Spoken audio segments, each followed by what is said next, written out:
Welcome to Armchair Expert, Experts on Experts. I'm Dan Shepard. I'm joined by Monica Lily Padman. Hi. Hi. How are you? Good. I made a bolognese last night.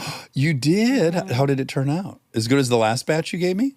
I think so because I started earlier, so I didn't feel so rushed. Oh, okay. I really could chop those onions fine. And the garlic.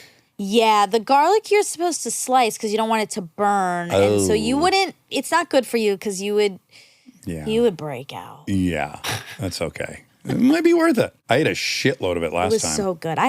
You let me know. I have extra. Yes. And I found a gluten-free noodle that's in the fridge section over at Lazy Acres. That's delish, actually. Oh, great. Yes. I'm glad you finally found a gluten-free pasta. It, in fact, made me want to make my own. It's been a long time. So. Want that?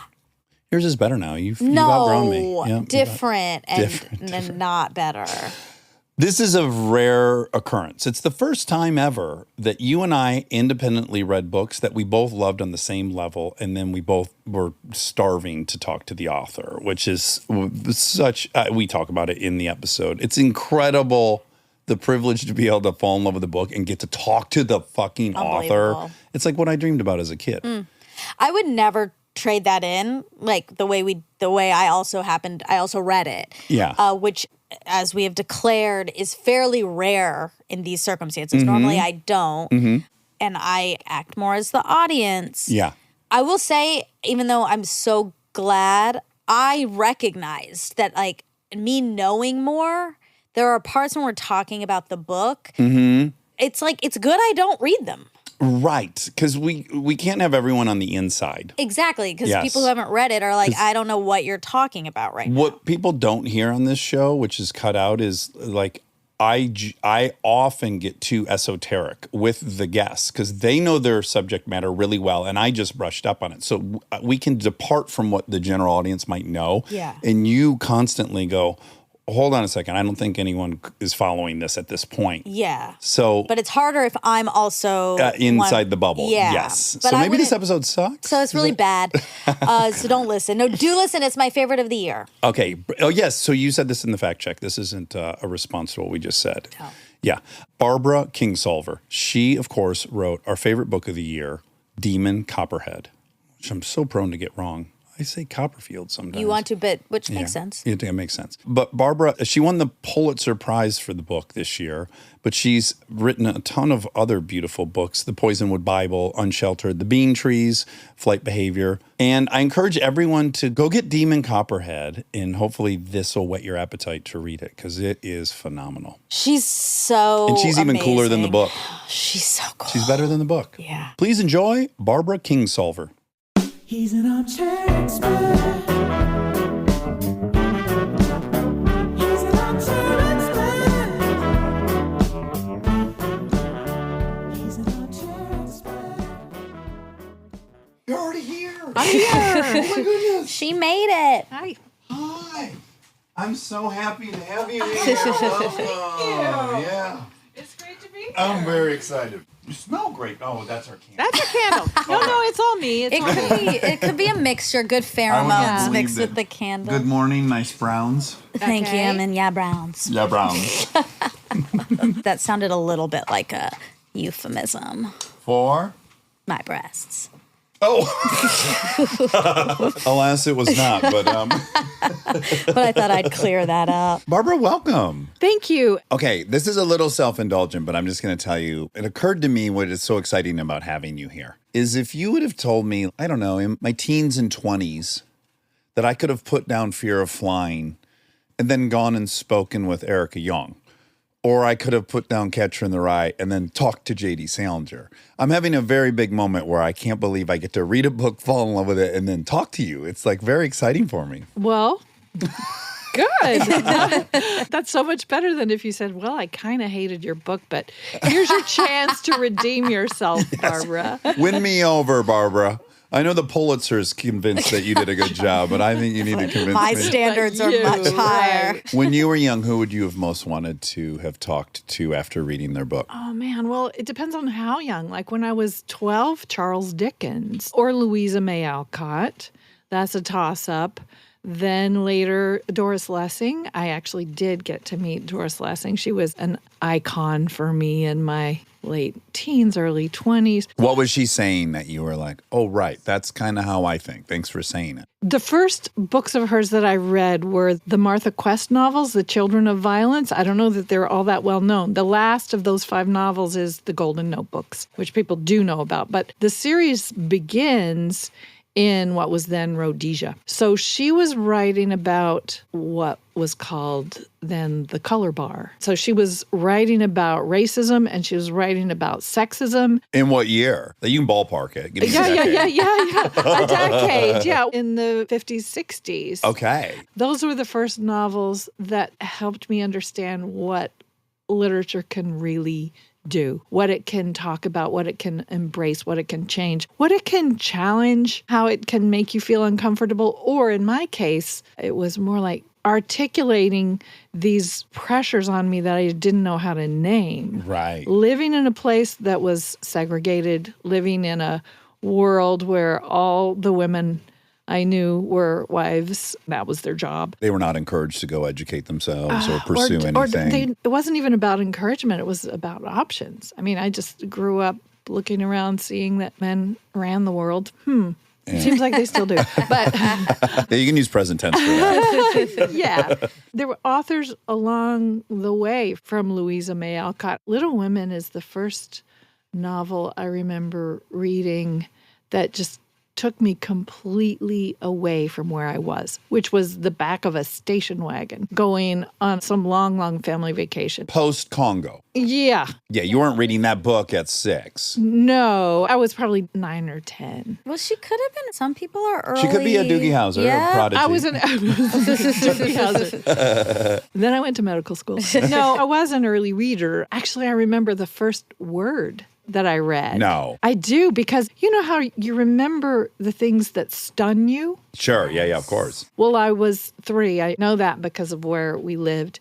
And my dad was a reader. When he was home, he had his face in a newspaper or even the cereal box on the table. Whatever there was that had print, he was reading it. And I just remember watching him and thinking, I want that. I want me some of that. Whatever he's getting Right. from those words. And I knew I had probably beleaguered my mother to teach me the alphabet, so I knew the alphabet. So I remember my dad laying down a newspaper and going to work, and I climbed up on the couch and I opened that newspaper and just stared at it, saying, come to me. You know, what is it? And I would just pick out words and say the letters, and I saw ORANG, and it became orange. It was like that. That it appeared to color you. Oh. and that flavor and that whole experience just broke on my mind. It was like an orange smash From these me on the little head. symbols. From those, yeah, that first experience of the symbol becoming the experience. Yes. Like going straight into the brain. I mean, how could you forget that? Yes. Okay, great. Because I was going to say 2 seconds ago, but this is yet another example of writing and reading is magic. There's a bunch of is. magic that happens. Yeah. There's a crazy symbol. There's no way that should make you think of the smell or taste or visual of an orange. Likewise, the magic trick of literature, say Little Women, is that if I write an opinion piece, a nonfiction piece, and I make a claim about how the world should be or how it is, it's quite likely to induce defensiveness.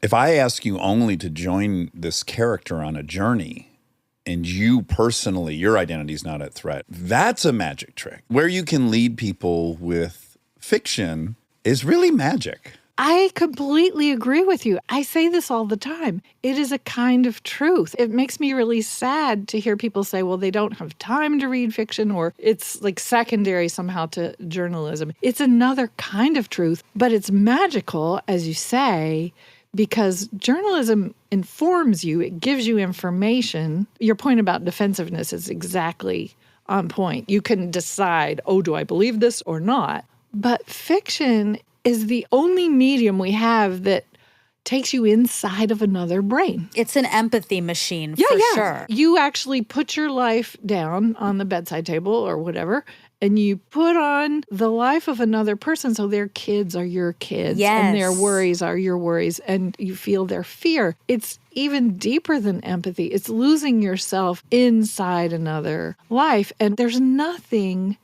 to replace that. And I think it's awfully important to learn. I mean, not necessarily at age 3, but learn when you're still young enough to train your brain to do that without the defensiveness of thinking about what am I reading. Yeah, what are they asking me to do? Right, What opinion right. are they asking me to support or deny? Right. And what is the symbolism here or whatever? Just to learn to read fiction and do that magical thing of putting fiction on when you're young enough that your brain, I think, still has the plasticity to enjoy it. Because I'm afraid that if you don't like a second language, it's harder to learn that process later on. And there's so much going on. Like we could look at biochemically, right? The part of your brain that's activated while reading a bit of news is like generally to fall into the amygdala. If you're looking at this empathetic human experience, which predates all of our political opinions, predates all of our civilized governments, everything. It's the truest thing that we can tap into. Yeah, it's just really magical. Yeah, I like what you just said, that it's the truest thing we can tap into. Well, I was trained as a biologist. This excites me greatly. I'm an anthropology major, so There the you fact go. that we're both sitting here is hilarious. Anthropology was my minor in graduate school.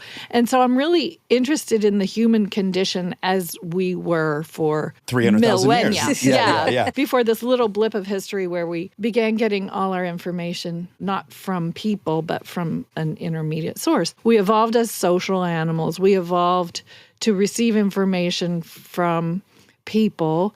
We also evolved to be very quick to judge, friend or foe. In group, out group. Yeah, exactly. All of those things are just in us. And so I think it's interesting that fiction is the one medium of gaining information that kind of replicates the human experience. Yeah, the early storytelling. Getting the experience from another person. And the advantage is that we can get that information from someone who's not in our family or our group, A stranger. but from a stranger who lives in another side of the world. It's a way that we can experience the other without that All the defensive fear. otherness. You can teleport in reading. You can time travel in reading. Everything we would hope that would be invented exists in this 3,000-year-old tradition. Yep. Oh, my God.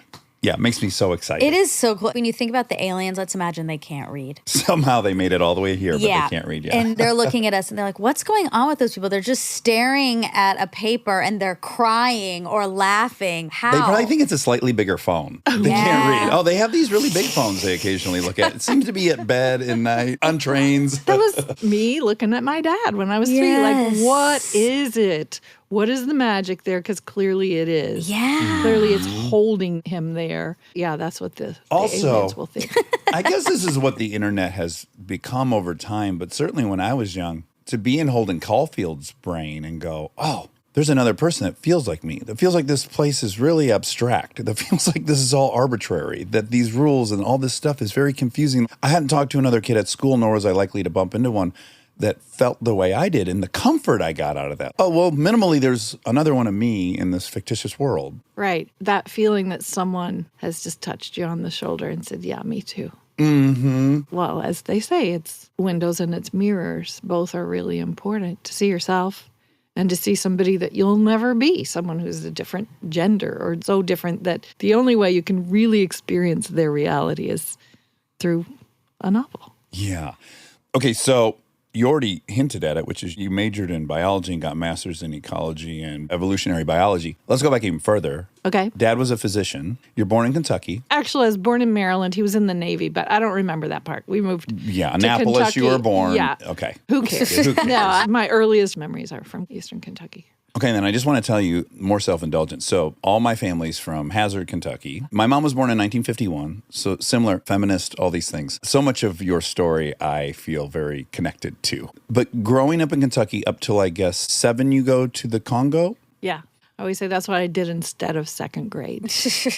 Okay. Skip second grade in lieu of Right, Congo. in lieu of Congo. Which then was Zaire? It was the Republic of Congo then. We were there right after independence. So Oh, it was okay. just a minute after Lumumba was killed. It was still up in the air and it hadn't become the dictatorship that it was under Mobutu yet. I was right in between the horrible colonization and the horrible, what the CIA helped to impose Right. after. A moment of hope for the Congo. Not that any of that was especially relevant where we lived, because we were in a place that was so rural. I'm just going to say it's probably hard for you to imagine, because there was no plumbing, no electricity, no cars. You got your water from the river. You didn't need to study anthro. You lived it. You did field work. You were doing an ethnography at 7 years old. Well, I'll tell you what, it really changed my life. It was a deep dive into the notion that what's true and right and good in one place can be very different in another. And for example, I had never thought about being white before. And then I went to a place where nobody in the village had seen white kids before. They had maybe seen white adults. Were they fairly fascinated by you? That's one word for it.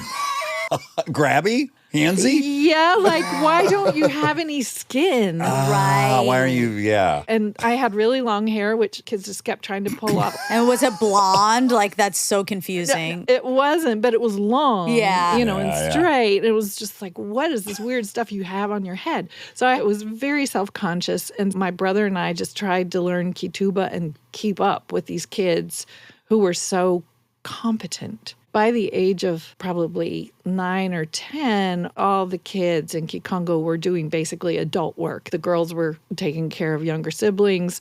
The boys were finding food, climbing trees to get birds out of a bird nest to eat, or, you know, what have you. And I just felt really like this useless person.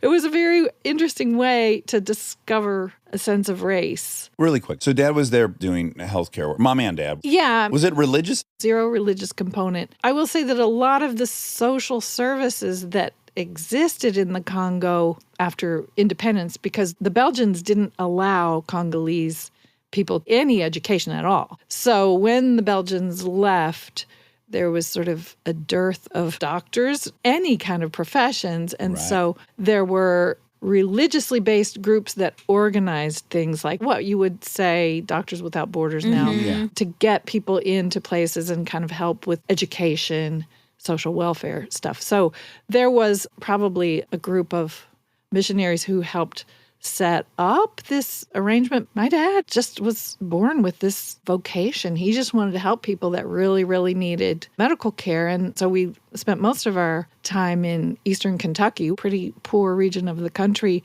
But now and then he'd just get a wild hair and he would talk to a colleague and say, well, where do people need a doctor more? Where can I get the most bang for my buck? Right. Yeah, like, where would I be the only physician within, you know, like 500 miles? Where can I see 300 patients a This day? is it. Yeah, I want to see leprosy. I want to see, I mean, seriously. Yeah, yeah. And we did. I mean, my sister was 2. I was 7. My brother was 9. And when I imagine taking my kids into this situation, I cannot. Because, I mean, we all had malaria. Oh my We God. all had one thing or another. But I wouldn't write that out of my history. I think it made Sure. me who I am in a big way. Did you know it was temporary? Yeah. Were you scratching in the wall five? I mean, like that's it's at least knowing like this isn't for. I would feel better. Yeah. It wasn't permanent. It was a huge adventure. I really did do this instead of second grade. There was no schooling. My brother and I were just feral children. We were just left to our own devices. I think my mother was trying to keep the 2-year-old alive and try to figure out what to feed us. Oh And man. yeah, there were hard things about not having enough to eat. So on one hand, we would go, Dad's incredibly altruistic. But also, if I'm the child of Dad, I could also say, little egomaniacal to drag all of us. Yeah. You know, you have a hair up your ass. Now we all have to join you. And not eat food for And you. yeah. And here's a wife who says, whither thou goest. You know, like, okay, honey. Yeah, I wouldn't do that. We'll just leave it at that. Congo's just an example. The place where I grew up in Kentucky and the public school system, I mean, bless their hearts, there were teachers trying hard, but we had so little funding. Even the efforts that have been made since to kind of equalize like state testing and stuff didn't exist then. So my high school had one science course and it was called science. I never did homework. I don't remember really learning anything in school. How did you get into DePaul? Was it challenging? That's the question. Yeah. So it was like this in Congo. It was like this throughout my childhood. If I wanted to know something, I had to figure it out. We had books in the house. My dad, as I mentioned, was a reader. He read poetry to us. I remember really early my dad reading Robert Burns to us. like a poem about a louse. Oh, wow. Yeah. Good for Where are you him. going? Yeah. You growling fairly? However that goes. Just this fascination with words was always there. And we had books and we had the bookmobile in the library. And so I just Supplemented. it wasn't even supplementation. It was like that was the primary. I was an autodidact. For example, my brother and I decided we were going to read the Encyclopedia Britannica. Okay. I started at Z. Oh, And we're meeting them like you're backwards. tunneling. He started with A. By the time we meet, we're going to know everything. Yes. Well, if you're That together. was our thinking. That was like, we're a team and we will know everything. Can I ask how far you got? We got pretty far. That's Okay. the sad part. Because to me, my brother and I had a lot of plans, but they would run out of steam. Sure. We were Well, going to yeah, build I a mean- raft and go across Lake Michigan. Yeah, we had those plans too, but we learned Morse code. My Oh. brother and I taught ourselves Morse code, and we ran this wire through the register from my room to his, and so we would, like tap out. It's really tedious. And we were saying things like, "Are you asleep yet?" But just that we did that. I mean, you could Yes. think on the one hand it was really pathetic, No. but you can think on the other hand, we were just figuring out whatever we needed to know and finding out how to learn things. And I feel like that served me so That's an well. enormous gift. It is. Yeah. You have to learn all this stuff, which no one wants to have to do anything. But if you're just on your own quest for knowledge, that's an entirely different endeavor. I think that it's why I'm a novelist. Is I just feel like I can do anything. No, I like hope that doesn't sound no, terrible. No. I just you feel think- competent. The opposite is you Yeah. felt in Congo. You became to feel competent. Yeah, or anything I need to know, anything I need to become an expert on, I can. It kind of sounds like you were on Gilligan's Island a little bit. Yeah. Without the comedy, without the skipper. When I see people worrying a whole lot about getting their kids into even the best preschool and man, yeah. worrying so much that kids will be at a disadvantage somehow in this horse race of education if they don't get the best and the best and the best. And I had to figure out how just to get to go to college because people in my high school didn't. Nobody told us, you need to take the SAT or anything like that. My brother and I figured that out from reading. From the encyclopedia. Thank God you had your brother. You figured that out because Yeah, that was yeah. in the S's. That Yeah, was that's right. SATs. SATs. Yeah, I don't I think the read this pretend part. I couldn't do that. But definitely my brother and I were a team. It would have been different to be solo, but I didn't even know of the existence of the Ivy Leagues. This was a kind of long story. I got into DePaul on a music scholarship, Oh, which yes, for sounds piano. crazy. Yeah. Oh, wow. Yeah. I was a pianist, and that's kind of how I got through high school intact, was just losing myself in music and playing the piano. I also played other instruments, and that was sort of my social group, which was outside of the little town where we lived. I went to piano competitions and stuff, and so my first boyfriend was another piano player. So Oh, this is hot.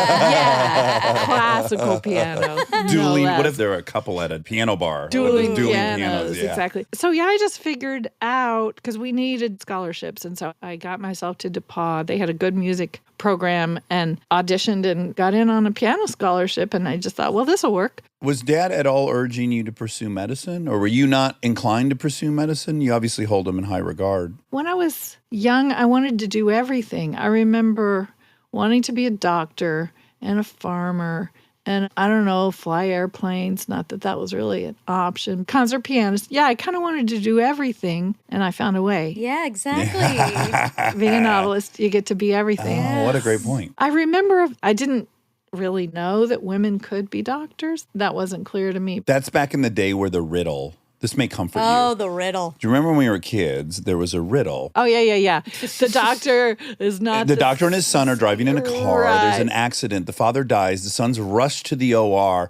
And then the operating it surgeon says, I says- can't operate on him. He's my son. Son. How Yeah, is this that's right. possible? And I was completely flummoxed by that riddle as a kid. And my kids, you ask them that and they're like, there's not even a riddle there. No, No, it's because like, what is this? the majority of students in med school now are women. It's actually one of the encouraging things I've witnessed, that we told them that riddle and they're like, this isn't a riddle. Yeah, right. It is. Yeah, what is wrong with you? But no, I do remember thinking about being a doctor, and I remember kind of this turning moment in my life when I realized I couldn't do that because of empathy. I would hurt. You had too much or you much. lacked it? No, the opposite. I think Okay. I was maybe a little opposite of my dad. I knew I would be too invested. I thought that if I have to see people die, I will die. Yeah. You weren't so interested in seeing the leprosy. He was super interested in seeing. No, it felt too painful to me to put my whole life into people's pain. I just couldn't go there. Right. I didn't know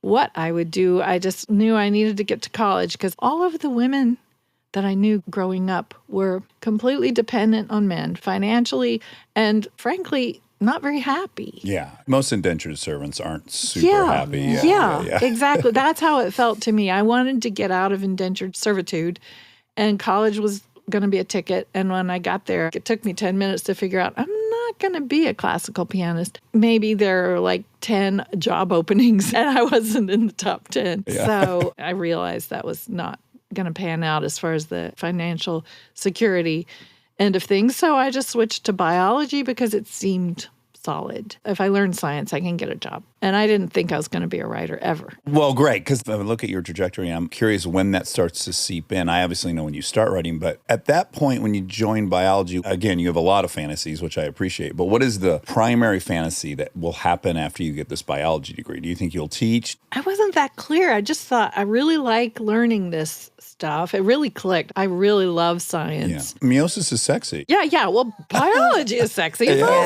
sex. It is.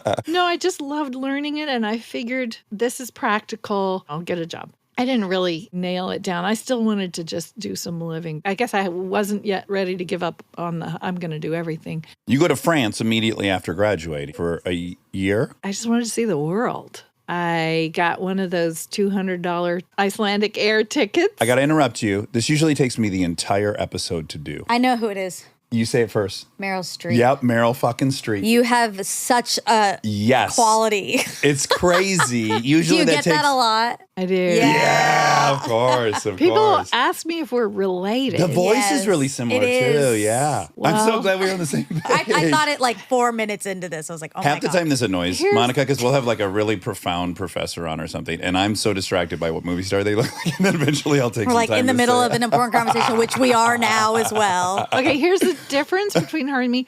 I don't have a star down there on that sidewalk. Yet. Yeah, you should have one. Come on. No, she's wonderful. Okay, sorry, back to France. I just got that $200 one-way ticket that you could get on Icelandic Air and hitchhiked all over Europe. I did whatever jobs that you could do. I worked on archaeological digs. No kidding. One in northern France. Finding Neanderthal bones? That's what we were after. Northern Gaul? Asterix. Yeah. Right. Awesome. Just sort of fell into this French commune. We don't know each other well enough yet, but did you take on a French lover? Of course. Oh, good for you. Yes. Okay, wonderful. That's great. Obviously. Yeah, it's just right. Like one, you're asking one, just one. Just one thing led to another. I lived in Paris for a little while, again, living with a whole bunch of people in a small apartment. Just the things you do. Then I worked in York, England for a while. I just moved around and did stuff and just experienced life How did you know when it was time to come home? because my work visa ran out. Okay, that'll That's that'll how help. I knew. Was there a version in your mind that you would stay forever in? Yeah. Why not? You were probably having the best time of your whole I life. was. And I really liked looking back at my country and not being in it. There were things I missed, mostly having to do with, it's so hard to explain. There's something about the way Americans reveal ourselves to each other, kind of an immediate closeness that you can establish. Like this conversation we're having. Could not happen in Sweden. And it wouldn't happen in France You don't either. think so? No, and it wouldn't happen in the UK. I think that aspect of American culture is probably moving European cultures in the direction Well, I also of- think we have a historical explanation for that, which is like we were the most multicultural place on the planet. If any group of people with their high dopamine levels could trust strangers, it's us. Right. And these homogeneous populations have a much different everything. Yeah. Also, we're the apex individualists. We're capitalists. We got to get out there and sell ourselves. We got to connect, right? That's all in the stew. That's the part I didn't miss. Yes, Yeah. of course. Yeah. But I'm a very verbal person, and while I became comfortable in French, I never was fluent enough to completely relax into words. I missed Yes. that. I was in a job where my supervisor had to lie to keep me on to say I was doing something that no French person could do, which was not true. Right. Build a McDonald's franchise. Yeah, for example. Little did they know you could do something that no one else could do. Yes, but just they didn't know yet. That wasn't proven yet. Yeah. Okay, you have to come home. How do you then get to Tucson, Arizona? Yeah. This is some wild shit, Barbara. I was footloose. I'll say. I just wanted to see the West. I figured I'd stay a couple of weeks, honestly. Uh-huh. I mean, I had probably $150 in my pocket, and I just thought, I'll go see the West, see what happens. And I got a job, then I got an apartment, and then I got a boyfriend, and then the next thing you know, it's like a house and a kid. And Wow. that's where the Rolling Stones started gathering moss. Right. Did you feel trapped by that? Someone with such wanderlust and an appetite for all experiences? I mean, I would have just rolled on if I felt trapped. I wouldn't have thought of it this way until this very moment, but I spent most of my 20s running away from the notion of being trapped. Just because I grew up feeling so afraid of that, so determined not to be that woman who's tied down, that becomes its own trap. I was very reluctant to commit to relationships, to jobs, to place, to anything. I didn't have a home. And we haven't really talked about writing. I don't suppose you need to. But I always wrote. I got a diary when I was 8 years old. Somebody gave me that diary with the little key. Oh, Sure, yeah, sure, we all yeah. had it. You did? Oh, You did? yeah. Yeah, that keyhole that could be opened with a bobby pin. Yes. Or you could just pull it apart. Or you could just pull it apart. And what you would have found in my 7-year-old diary was, then I read a book and then I went to bed. It was really, really boring. Sounds like my current journal. But along with reading, writing was just that private thing I did to process my experience. And my diaries did become more interesting in my teens and more confessional and thoughtful. I too started writing at a young age. There was also the element that I can't actually go have this adventurous life I want right this second, but I can have it on paper. Stay tuned for more Armchair Expert, if you dare.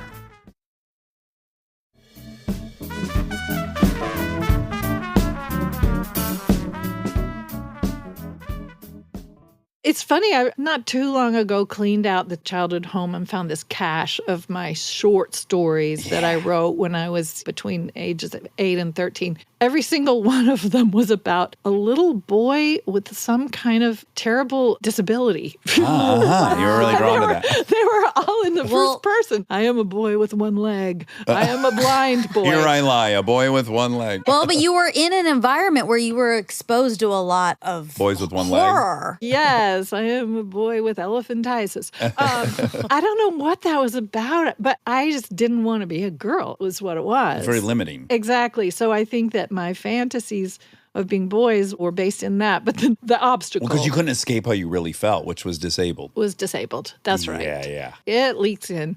But yeah, I was writing these fanciful stories and I wrote poems. And I also feel like writing about what I lived through, I was always really conscious of time getting away, which is a weird thing. I mean, kids aren't supposed to worry about time flying by, but I did. Maybe because I was seeing people die. Also, if you have a million fantasies in a romantic inner life, you have a finite amount of time. You're aware of that. That's really a good point. I was constantly like, we got to get the show on the road. Like, if we're going to do all these things I want to do, can I really wait till 12th grade before I head out to California? You know, Yeah, I would say I'm a very impatient person. I have always had to cultivate patience. That's something I have to work kids hard really on. help with that, don't they? Yeah.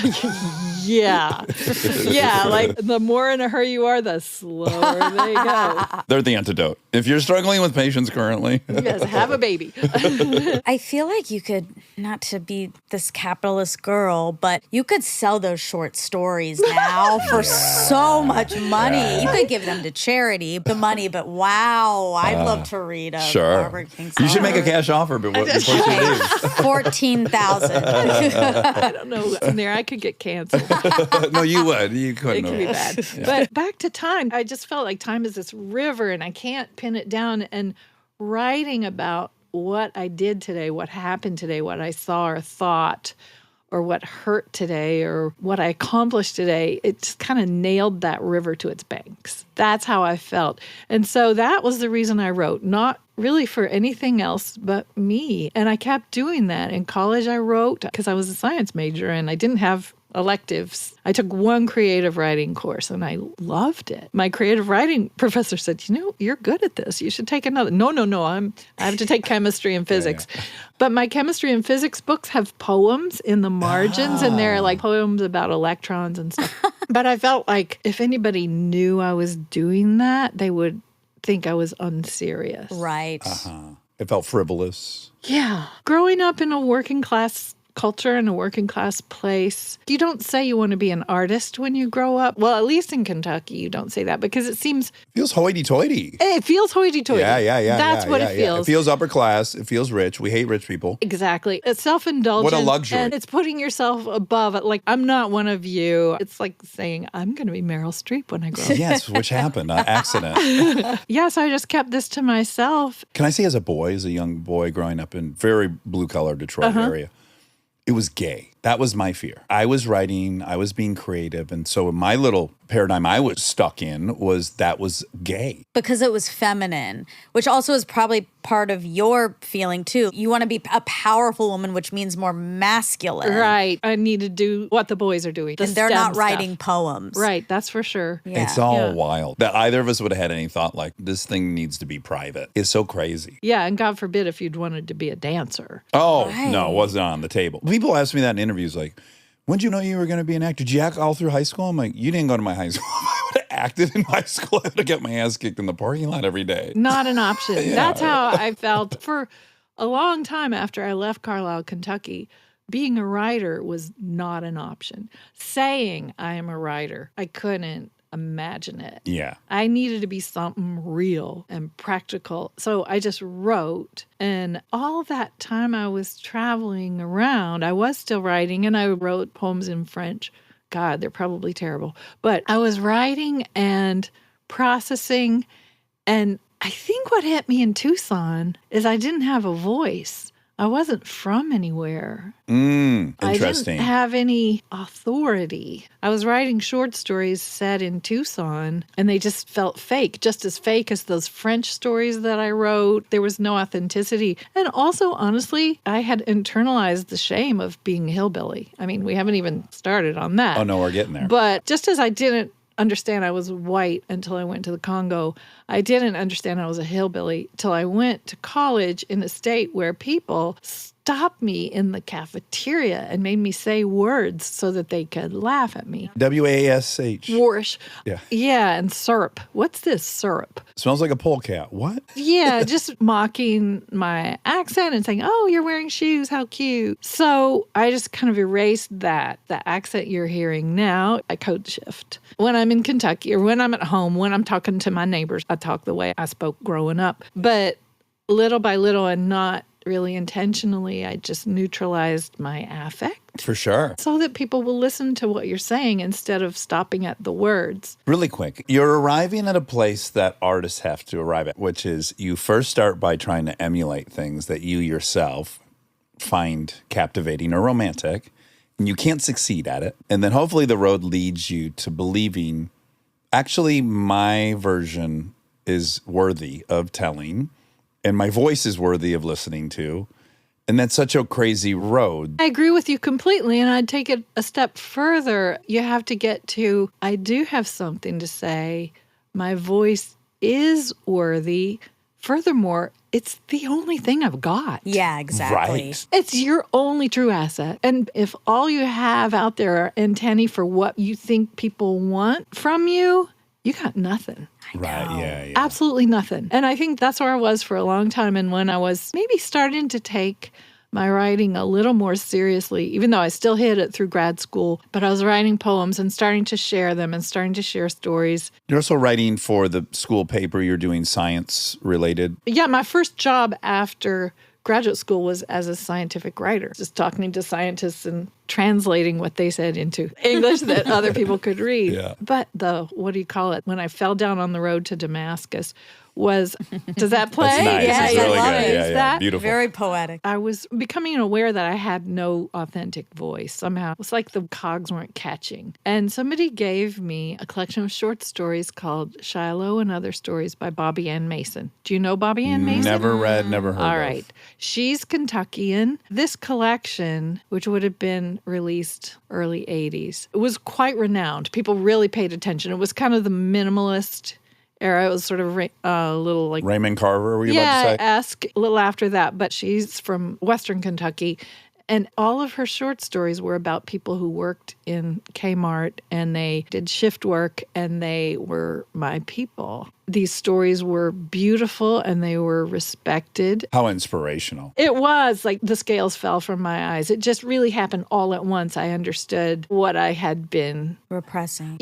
the enormity of the ordinary life. And it can make the reader feel special. I remember those types of things made me feel special. Hemingway, I was like, oh, I'm not in World War I. I'm not going to sail a boat here. I don't catch caught a big marlins. fish. Yeah. Yeah. I can't totally relate, but it's like, oh, I know the mundanity, the mundane being Vanity. broken. Yeah. I know that feeling so intimately. And it slows you down. It stops you in your own tracks and asks you to look at the lives that are being lived in your circle, in your own neighborhood, among your own people, and how brave they are, what they're dealing with, and that's worthy. That's literature too. And in my case, reading Bobby Ann Mason, that I didn't need to be ashamed of my people. They could be heroes of stories. Well, and they weren't ridiculous. All along, I knew better, but especially when you're young, you just internalize the shame. The world tells you something else. The world tells you that you're worthless. So I did a deep dive. I read Wendell Berry. I had been exposed before, but I hadn't really paid attention. And so I read a lot of Kentucky authors. And then this collection of short stories I had been writing or trying to write set in Tucson. Well, I wrote a short story set in Kentucky called The One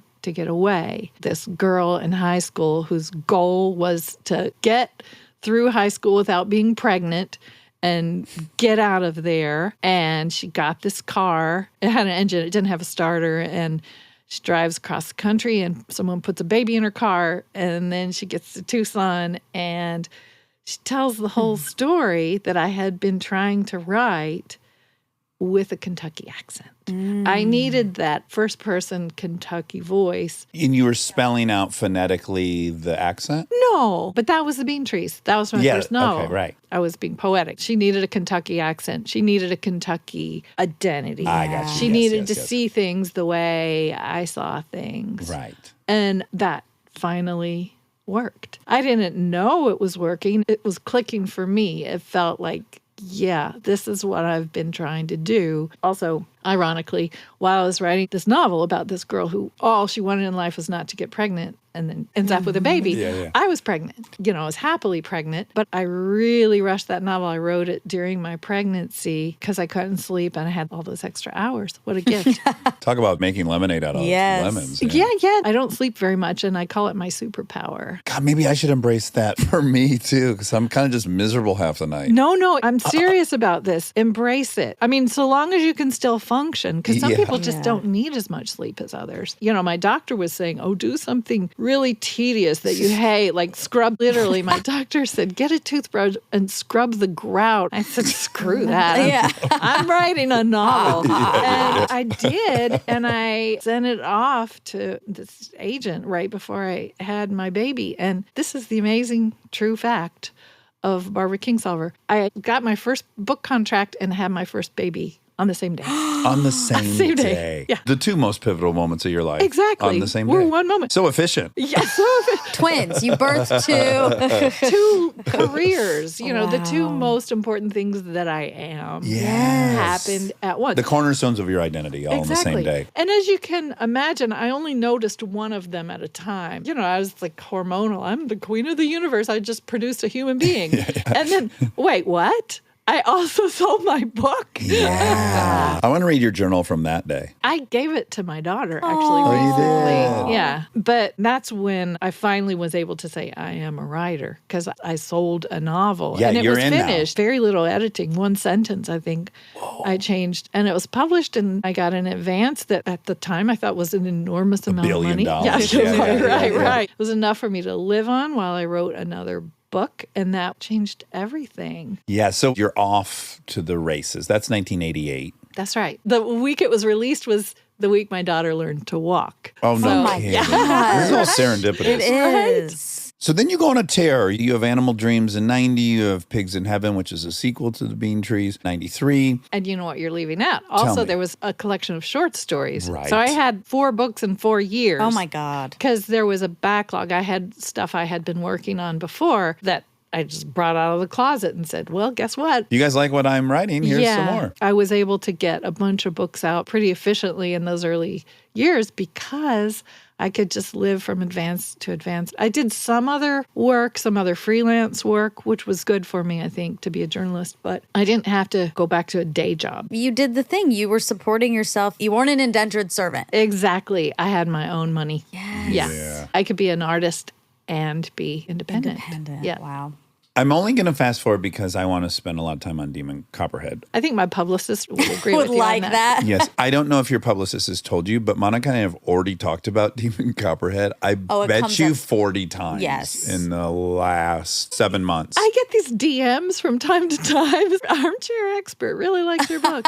I'm glad it made its way to you. That's good. Life-wise, I just want to throw in there that in 94, you get married to an ornithologist. We just had this incredible owl expert on. Oh, yeah. And we got really deep into bird watchers, ornithologists. Wait, who was on? Jennifer Ackerman. Yeah. Do you know Jennifer Ackerman? I don't know her personally, but I know her work. In that conversation, she was very much drawn to bird watching. And I said, do you think if we had to generalize or stereotype that ornithologists and bird watchers are people who very little stimuli gets them excited? In fact, probably pretty sensitive to too much stimuli.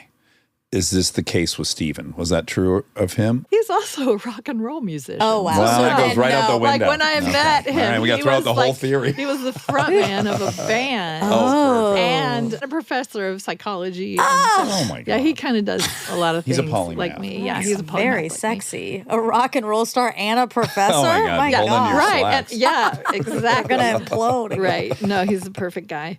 Oh, that's wonderful. awesome. So I forgot what was the question. I just wanted to update on this story before we land at Demon. I just want to mention that you marry an ornithologist. You have a second daughter. 98, you write or is released the Poisonwood Bible. And that one gets a ton of attention. You meet Oprah for the first time. You're shortlisted for the Pulitzer and the Faulkner Award. Oh, man. You're very cemented at this point as a real titan in the space. So I'm saying all this to tell you and to admit to you my insane ignorance on you before I read Demon Copperhead. That's not insane. I didn't know of you. It goes deeper. Okay. How can it be deeper than you know nothing? Oh, watch this. And I'm going to name drop here. But Kevin Bacon, having dinner with him, and he goes, I don't read books. I wish I liked them. I just don't like them. But man, I read this fucking book, Demon Copperhead. I can't believe how much I love this book. He gave such a sales pitch that I went home that night. I went on Audible. I typed in Demon Copperhead. It came up. I didn't even look who wrote it. Who cares? Doesn't matter who wrote it. At that moment, it authors? didn't. Okay.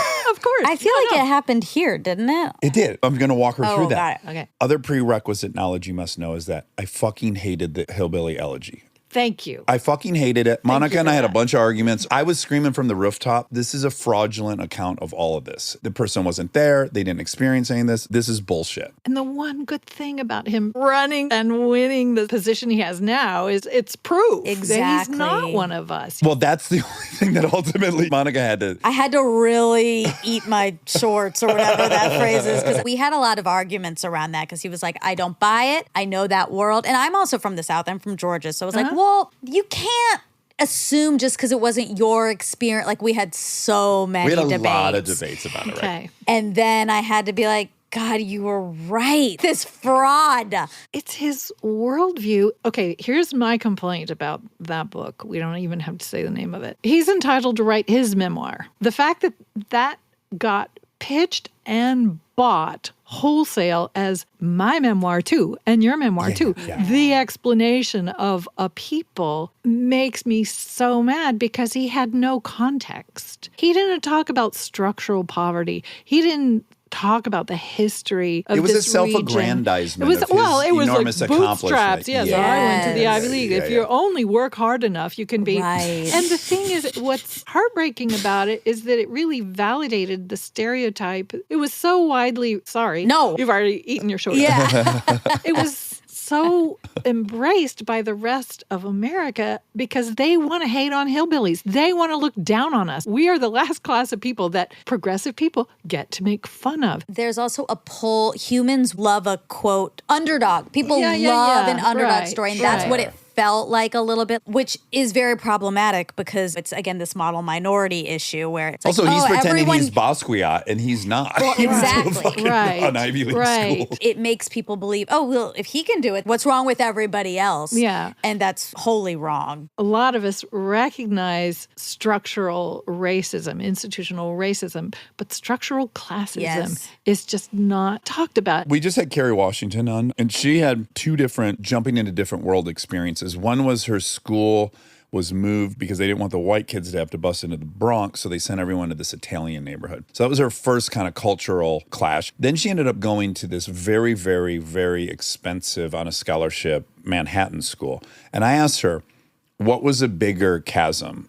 The racial divide you experienced when you went to the lower class Italian neighborhood, or the socioeconomic one you experienced? And she said tenfold the socioeconomic one. And I'm like, that is the enormous thing that no one wants to really sink their teeth into. And it's maddening. That's right, because America is the classless society. We've really, really bought that. Yeah, the fallacy of meritocracy. Yeah, I didn't write Demon Copperhead as an answer to anything. I don't want to give that guy credit for it. But when I read that, I was so angry about the lack of context that it gave me this hunger to write the great Appalachian novel. I wanted to somehow tell the whole story of what made us this way. It's the poorest hunk of America. It's a big chunk of America that has really terrible unemployment, terrible rates of disability, and so many things stacked against us.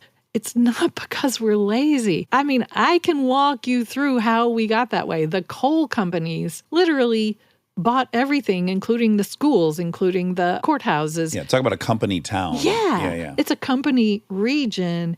They deliberately kept out all other kinds of employment, so people had to work in the mines. And then when the mines stopped employing people, then there's nothing. And likewise, the coal companies deliberately suppressed the culture of education. They still do. In Kentucky, it's even hard to explain how stigmatizing it was to be smart. I grew up hiding my brains. Yes. And you know about that. Yeah, you're like a rich kid. Nobody knows any rich people, so there's no frame of reference for But it's that. like, but who do you think you are? You're not better than me. yeah. And that's cultural, and that comes from a history of these companies that didn't want people to be smart, and a family culture where they don't want you to go to college because then you'll leave home That's and right. we'll They're gonna never lose you. see you again. Yeah. So it's all of a piece. It's not about laziness. So yeah, I wanted to write that novel, and my point of entry into it I knew would be the opioid epidemic, because that's just this freight train of exploitation, starting with timber, pulling out the timber, then pulling out the coal, then tobacco. Yeah. The fact that Purdue Pharma looked at data and they targeted us, our exact region. Well, it's very parallel to the crack epidemic of the 80s and the victims of that. Yeah, the most vulnerable. Wait, so finish. Okay, yeah. great. Yeah, because I think you'll get a kick out of this because it involves my hubris. So I get this book. I come on here. I start talking about it all the time. And here's what I am saying repeatedly on here. This is so epic because I'm wrong on like 9 accounts. So I'm like, boy, this book's the opposite of hillbilly elegy. Whoever wrote this book was in those situations. Like I was in those situations. I had the violent stepdads. I had the young mother. Addiction across the board in the family. I'm like, now this is an authentic, I'm like, this is someone who lived it. I've been going on for a while. I don't know at what point it occurs to Monica. We're like real time, and I'm like, who? Okay. I look it up, and I was like, oh, it's Barbara Kingsolver. I'm like, wait, it's a woman? Yeah, and I was like, yeah, and not just a woman. Like one of the biggest authors of our time. I'm like, it's a woman. So wait, she's not a boy. That is how insanely good your book is. Well, thank you. I honestly was on this mission to explain to everyone that this is what happens when an author actually has lived the thing and blah, blah, blah. And it turns out I'm completely wrong. I then become actually more fascinated with you because now, and here lies most of my questions. Okay, let's just talk about really quick because it's at the beginning of the book. You meet the boyfriend. The boyfriend's always a salesman. And then once they buy us, then they're an authoritarian. It's like the most specific transition. There's all these clues. I'm in that single wide when that's happening. And I'm like, oh, I can remember the days. So how do you know that? How on earth do you know what I lived? Do you know how you know it?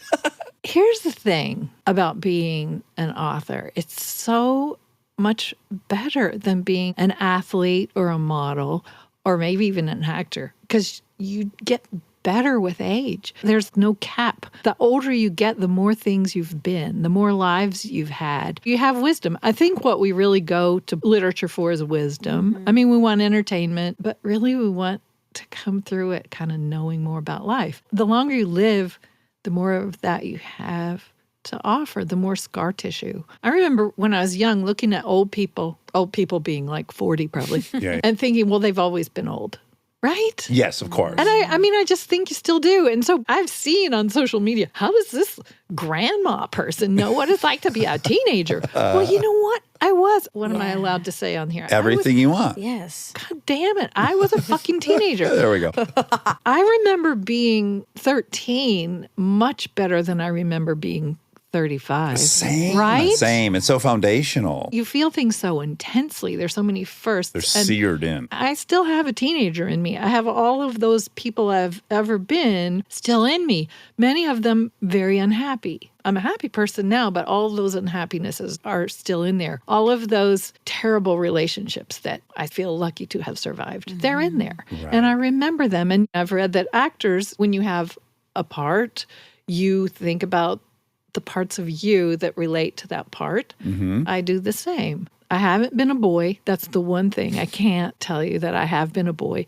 But I have 2 daughters, 9 years apart. So what that means is for the better part of 2 decades, I had teenage boys in my house. Yes. Just Right. say it. I know what they do. I know how they think. So there's more of demon in me than you might imagine. Particularly 2 things about him. One is his sense of never belonging anywhere, the imposter syndrome. I mean, finally, we have a word for this. For my whole life, I've thought, I wonder if anybody else feels like they're going to come any minute. They're going to come over here and say, you don't belong in this party, leave. Yes. You know, turns out, yes, there's a name for that. Can we add the thing I related to, and this is pretty arrogant to say, but it's the truth.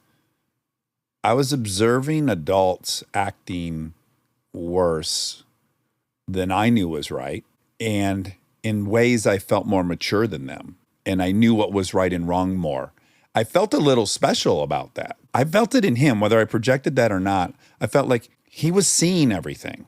He wasn't a kid that was confused by this. Like, he knew what the score was. He was in on it. And that's alienating and isolating in its own way. It is, unless, I mean, he kind of belongs to an underclass of kids who have to be the adults because they don't have any adults in their lives. Right. So I don't know that he felt special about it. It was just like, yeah, I'm the one that gets mom to work on time. I'm the one who finds her keys under the toilet. You know intuitively that that's the adults that are supposed to be doing that, not you. So when you're doing it, there's something that you feel older than your age. I felt, I should say. Okay, well, it's a little complicated in this novel because he is telling you the story from the advanced age of maybe 25 or something. Yeah, he's in his early 20s. But he's telling you it's a hero's journey, right? And the good thing about that is you know he's going to survive. Oh, man, I got to Yes, tell you, there are a thank bunch God. of times in the book I'm like, how is this person still telling this story? Yeah. But he was, so I Yeah. gave you that. Yes. It had to be in first person. I don't know that people would be able to get through if they didn't know that. 'Cause Right, exactly. It's hard- it's distressing. heartbreaking. It's Yeah. a promise. Yeah. I don't like to read books, especially where children are in peril, especially after becoming a parent. I turn pages and look ahead to see if the kid's still alive. Yeah. So, yeah, I needed to give you that promise. So there is a little bit more maturity in the voice. And there are moments in the book where he breaks the Yeah. fourth wall. He talks directly to the reader saying, can you believe we did that? And here's the deal, he says. I know what you're thinking, but look, this is what we had to work with. So I see what you're saying about his sense of himself as being maybe special. The otherness, I think, The is like otherness. it's in there somewhere. I think when he feels like life is perfect because he's just playing the creek with his best friend Maggot, and Mom's up there with her mellow yellow and her cigarette saying, "Don't y'all put your eyes out with sticks," and that's perfect. Life is great. Yes, yes. And never mind that he's the one who's keeping his mom sober and getting her to work. I don't think he feels especially, Victimized. victimized by that. That's just kind of how life is. And he does have Mrs. Paget feeding him when he's hungry and stuff. I think it's later. Adolescence changes his circumstances in many ways, but when he talks about going to Jonesville Middle School and he feels like 100 years older than these other kids his same age because they've had an easier life. They don't know what money is. He's actually been a wage laborer for several years already when he's 13. And so he can't believe the way they throw away money, and he calls them blind puppies. So that's when I think he becomes more self-aware, which is common in teenagers. What I think a lot of folks, too, that haven't been in that situation don't recognize is that we're aware you think we're gross. Like in my town, I know you think I'm gross. And at some point, that's a bonding thing between me and all my friends. And then also a pride. Like, you care about that and we don't, and fuck you, and we do stuff that you can't do. And you cobble together some esteem. From the solidarity of your victimhood. Yeah, he addresses that directly several times when he talks about hillbillies. And this is the truth. People from my region, where I still live in Appalachia, we see ourselves portrayed on TV and in film, on the news. If at all, we see ourselves as a joke, a stupid hillbilly joke, or a poverty documentary. That's it. I mean, it's not just Appalachia, it's rural people in general. And it's this urban elite laughing. The coastal people. Yeah, it's everywhere. There are late night comedians I can't watch because I know it's going to be only 30 seconds till the Tennessee joke. I think this is really important to think about and talk about because it's at the heart of the political polarization. That kind of condescension, when you feel it day after day from the national media that you're seeing, you reach a point. I mean, I don't vote the same way as some of my neighbors, but I get them. You feel that the system is so stacked against you that nobody's listening to you. You feel so invisible. You'll vote for the guy who just says, I'm going to blow up the system. Absolutely. You have the most beautiful analogy in the book. And I remember when I was reading it, I was so emotional, which is imagine being in the stall of the bathroom at school and the other kids come in and you can hear them all making fun of you and attacking you and belittling you. That is exactly what it's like. We can hear you. We can hear you. See you. Yeah. That broke my heart for everyone that's grown up in that onslaught of endless punchlines. And it's still going on. And I would say it's worse now than it was 5 years ago because there's this kind of vindication. It's like, see, those stupid people voted for Right. That guy that we stupid hate. guy. Yeah, yeah. So we feel validated in our hatred. If we felt a little guilty before for our condescension, now we don't have to. Well, because it's life or death now. It is us against them. Yeah. So I'm in an interesting position as a rural person, as an Appalachian who has a platform. It's pretty important to me to use it to say, this is life and death. We need to have a lot of conversations across these divides. And people only take information from those they trust. That's all. So if you open the conversation with, I'm going to tell you stuff, you idiot. Yes. Yeah. Then that's over. Yeah, I just disagreed with someone who said they don't think all Republicans are this or that. They just don't have the right information. And I said, well, what you're saying is if they were as educated as you, they would think like you. Not that, people think differently, regardless of education. There are differences of opinion. There's different dopamine levels. There's different everything. And different priorities. I think a lot of my liberal friends think, well, if everyone was as educated as I, they would have no choice but to think exactly how I do. Right. And they would put their career ahead of their families, as I do. And they would work 90-hour work weeks, as I do. Yes. Nope. Right. They would value all the same stuff I Right. value. Yeah, I don't like it. Also, I do want to say you said you related to him in two ways, and we didn't get to the God, you're second good at way. that. Aren't you You're good? so good at that. And I You say do this want to all hear the it. time.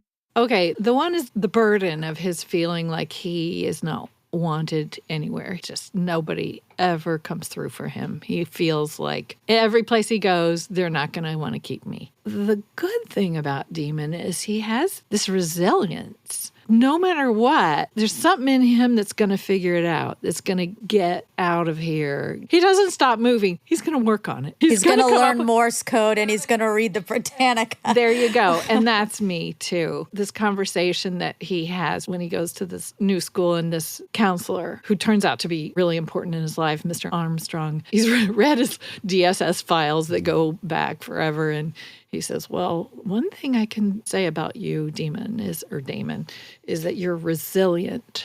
And Damon says, are you going to give me drugs for that? He thinks it's another diagnosis. Yeah. Right. And in a way, it is. And I feel like I share that with Demon. I've been through some really bad times, bad situations, hard situations. And there's something in me that doesn't give up, that really thinks there's a way to get through this.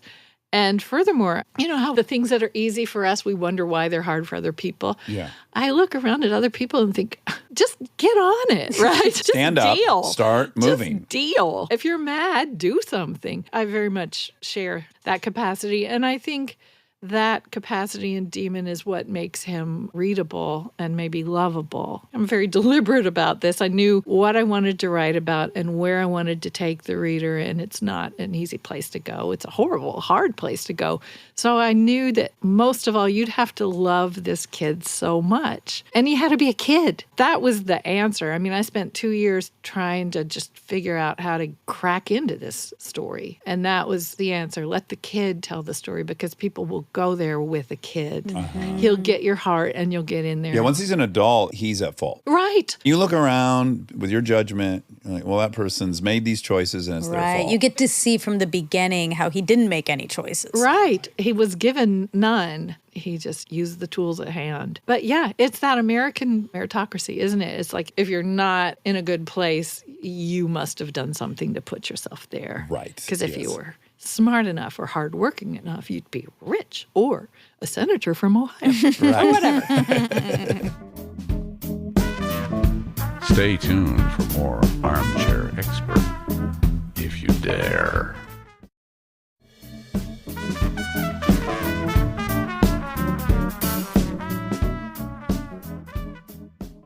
How did you get so knowledgeable on the addiction stuff? Because again, also I'm an ex-opioid addict, so this thing just was a bullseye for me. It just really couldn't. Every single page, I'm like, okay, good, here we go. I know this too. I'm really sorry. Oh yeah. I mean, I know. No, yeah. but I mean, I'm just saying, I'm sorry. I don't feel like I deserve that, but I appreciate you Well, saying that. it's a terrible, terrible disease. How do you familiarize yourself? Well, let me also say, as the reader, as his own issues start burbling up, I go, no, I don't want this. And then I go, yeah, of course, duh. There's no way. It would be such a fucking lie if he didn't. Yeah. I know the comfort that comes. You're not going to not accept that comfort. And so I just hated it. And I was like, and it's the absolute truth. You're not going to be the child of an addict with that kind of trauma, kicked around in the foster care. You look at any one of these aces, he's in the 8s and 9s. He's got an 85% chance of becoming an addict at this point. Yeah. And by the time he's a young teenager, pretty much everybody he knows is using. Everybody. And Yes. that's the truth. And the other thing you nailed is these varying degrees where you can kind of go like, well, I'm not so bad because this person's doing this. And everyone's kind of playing the same relative game. Except the ones like poor Dory, who's just given in. Junkies, Yeah, like full on, yes, yeah. we're going to shoot dope. But there's this in between sort of semi functional, and it's such hard work. I mean, there are so many things that I wanted to help bring some compassion, because that was my starting point. I live in Southwest Virginia, which was targeted by Purdue Pharma, Lee County. Same setting as Dope Sick. Yeah. My older daughter is a mental health therapist and she works with teenagers. She's seen it all. And it was because of her work that I became aware. I mean, you can't not be aware. You were probably seeing it, right? When you were Of living course. there, people nodding off in grocery stores. I still live there. No, I'm saying at the height of it, were you probably Oh, yeah. bumping up against it a lot? I mean, the height of it hasn't passed, Yeah. is the thing. Yeah, 'cause now we're just because these fentanyl now. kids, yeah, because it's a whole generation of these opioid orphans who are coming up through the system. And so among all of my friends and acquaintances where I live, I don't know a single family that hasn't lost somebody to overdose. I try to stay apolitical on here because who gives a shit? But I will say the only time I ever saw Trump misstep was when he made fun of Biden for having us. He No. misstepped a ton. No. Let me be very just wanna clear. be- No. He was right.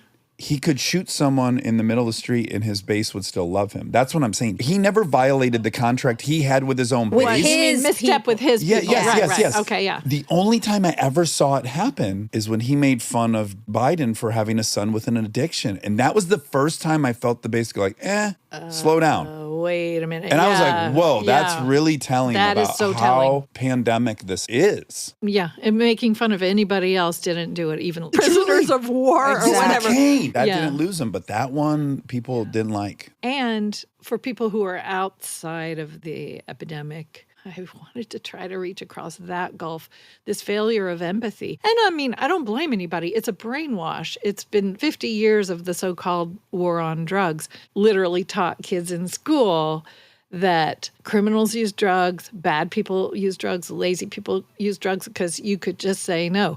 And this indoctrination has left us with this cultural gulf between people who have been consumed by this disease and their families and the people who are lucky enough to be untouched and just blame the victims. And treating this disease as if it could be cured by incarceration, it's just sickening to those of us who live there. So I knew I wanted to bring people into this really hard life to show people how hard. I mean, laziness, it's really hard work to be an my addict. God. There's a chapter that just takes you through his day, how hard it is to wake up and find your means and find your connect. I've been my most creative. I've worked my hardest. Yeah.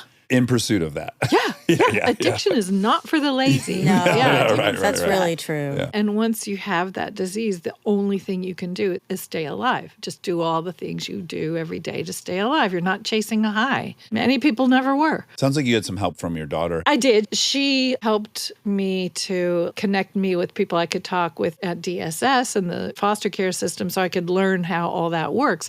But as far as really being inside the experience of addiction, I needed to go and just sit with people who would tell me their stories, and a lot of them. So I made friends with Dr. Art Van Zee, who runs a clinic in Lee County, who most of his practice is treating people in recovery. He's been in a few of the docs. Yeah, exactly. In fact, I resisted watching Dope Sick for a good while because I didn't want to see these friends of mine being played by, actors. Yeah. But I ultimately did, and it was great. It's tremendous. It's tremendous, yeah. And Beth Macy is a friend, and I think she's done a wonderful job. Her next book is also really good, Raising Lazarus. It's about treatment and the gaps and the gulfs and how little help there is for people in our region. So I made friends with Dr. Van Zee. I told him what I was doing, and he was very supportive. And he said, let me send an email to my patients and see if I can get people to talk with you. And that worked out. And so I just spent hours and hours and hours sitting down with people who were wonderfully forthcoming. I didn't know what to expect. If you've not spent time in rooms of AA or NA, it'd probably knock you on your ass how honest people are, right? Well, how people want a hearing, just Yeah. want to talk about it. And just saying, ask me anything. Just to have a sympathetic ear.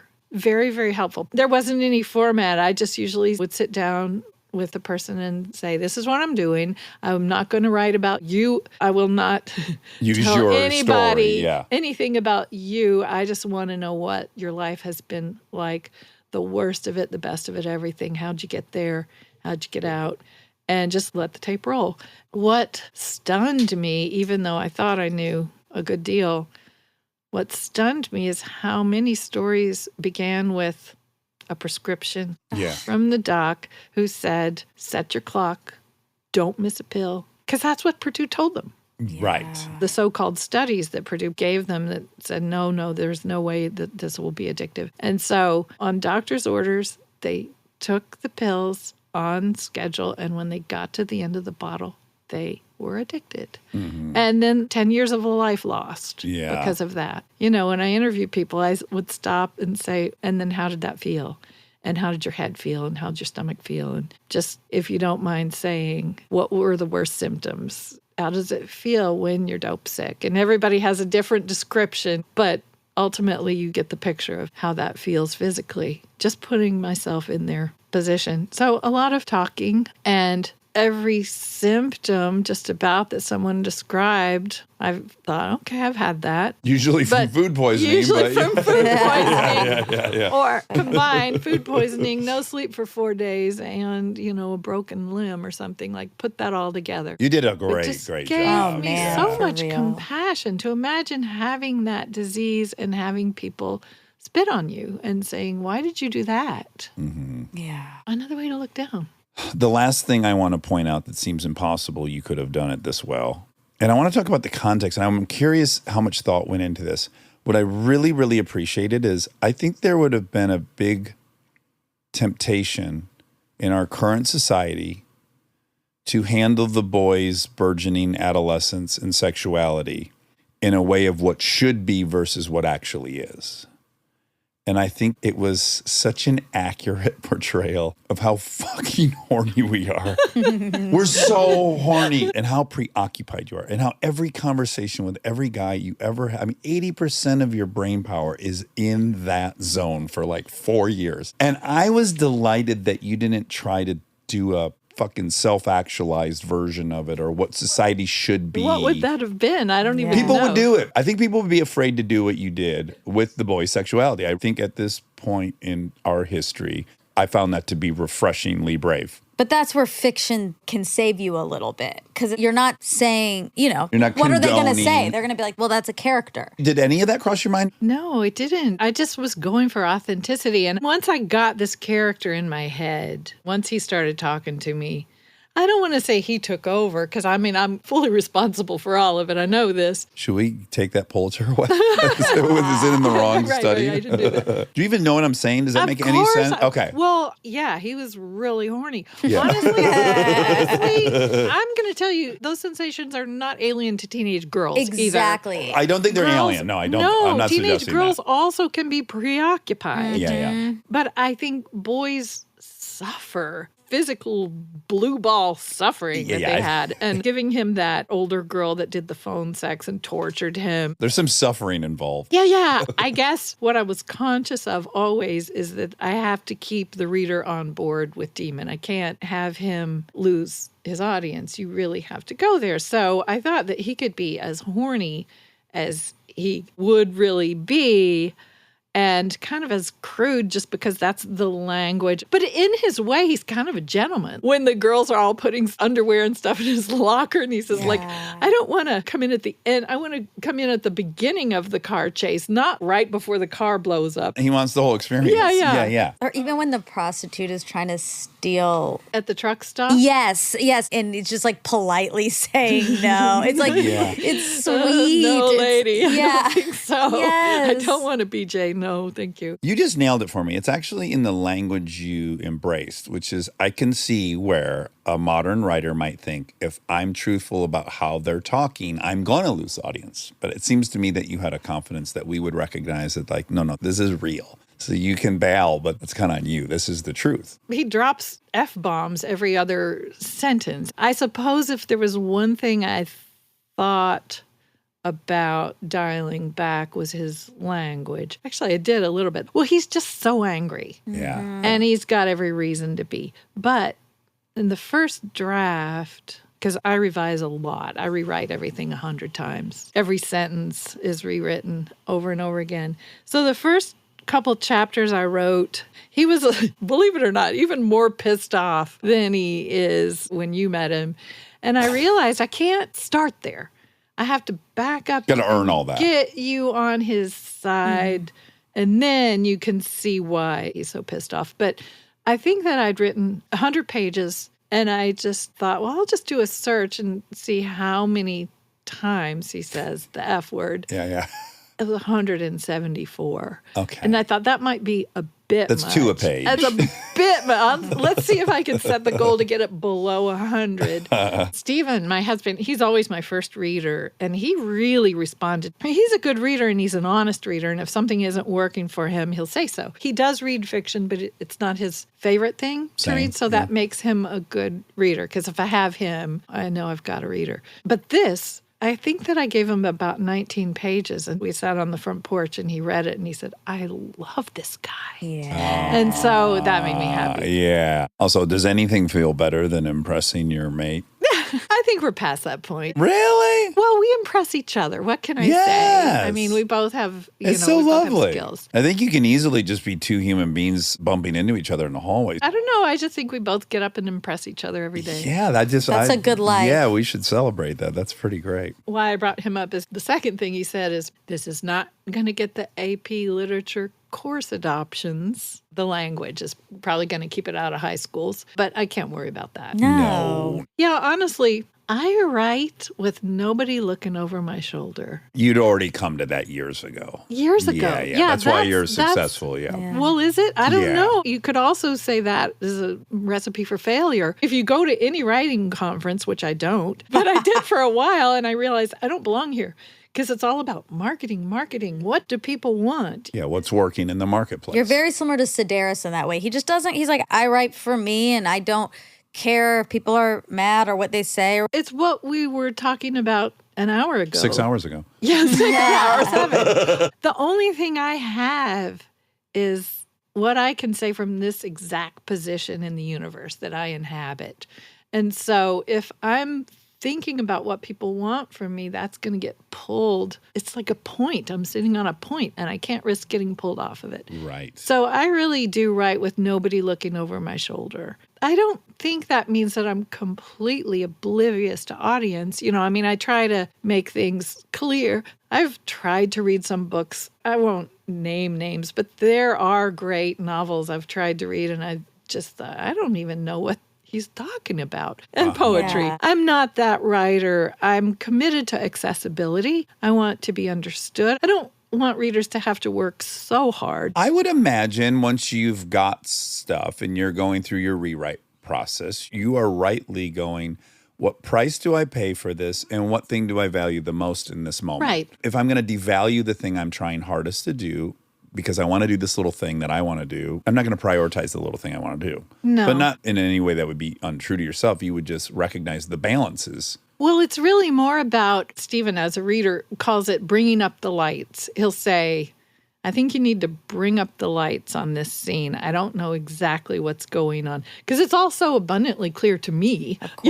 That's the best thing I think other readers can do for you is tell you when you're overstating or understating. That's smart. I just had this experience where I was reading something out loud to the girls and my wife that I had written. And there was just one little throwaway line for me. It was about when I was a little kid and this boy I became friends with in my neighborhood and how he looked at your face and it didn't really feel like he was looking at your eyes and this and that. And then later, Kristen was like, so he was autistic? And I was like, no, he wasn't autistic. And I was like, oh, okay. So that really makes you think so I need to relay the same thing that was happening, but in a way that's probably less modern. Yeah. That makes you think immediately the boy was autistic. Yeah, that's the best of what readers can do for you is just say, whatever's clear in your head here isn't being made clear in mine. Right. Yeah. And that's easy mistakes to make. It's not even a mistake. It's kind of a titration, to use a Okay. chemical Yeah, word, yeah, yeah. because readers have different levels of acuity, different levels of attention. There are the readers that will read the book 4 times or 8 times, and then there are the readers that are only mildly attentive. So you're trying to reach a medium here. The bell curve of it. Yeah, exactly. And Yeah. so that's one of the wonderful things about revision. You can keep honing it until everybody gets something, and the readers that are really giving you a lot will get a lot back. So there's like always more. I hope you're putting me in that latter category. Of course, of course. Who's Barbara Kingsolver? But yeah, I like to write books that will be enjoyed on a second reading. Just like your favorite films, you want to watch them again because you know there's going to be stuff in there you missed the first time. So then how do you know when you're done? The editor says, it's time. Okay. It's very hard for me. I could still be writing my first novel. I'm a perfectionist. I Yeah. have that disease. I revise and revise and revise. You can feel when you get to a point of diminishing returns. Okay, I've revised this whole manuscript and I changed a bunch of words and then changed them back. When you get to that point where you kind of feel like you're there. And I'm really pretty good at meeting deadlines. But when I turn in a book, it's exactly the book I want it to be, which is why I don't read reviews. because Right. I'm not the audience. This Yeah. book is done. As far as I'm concerned, it's exactly what I wanted. Yeah. My experience with it is over. Right. And so whatever strengths or weaknesses other people might find in it, that's Well, this one That's really for went them. your way. This one really went your way. it did. Actually, there were some hateful, I don't read them, but I get told my UK editor was really mad because one of the big UK papers accused me of writing about a place she's never been. Oh my God. And I fucking live there. Yeah. These are my people.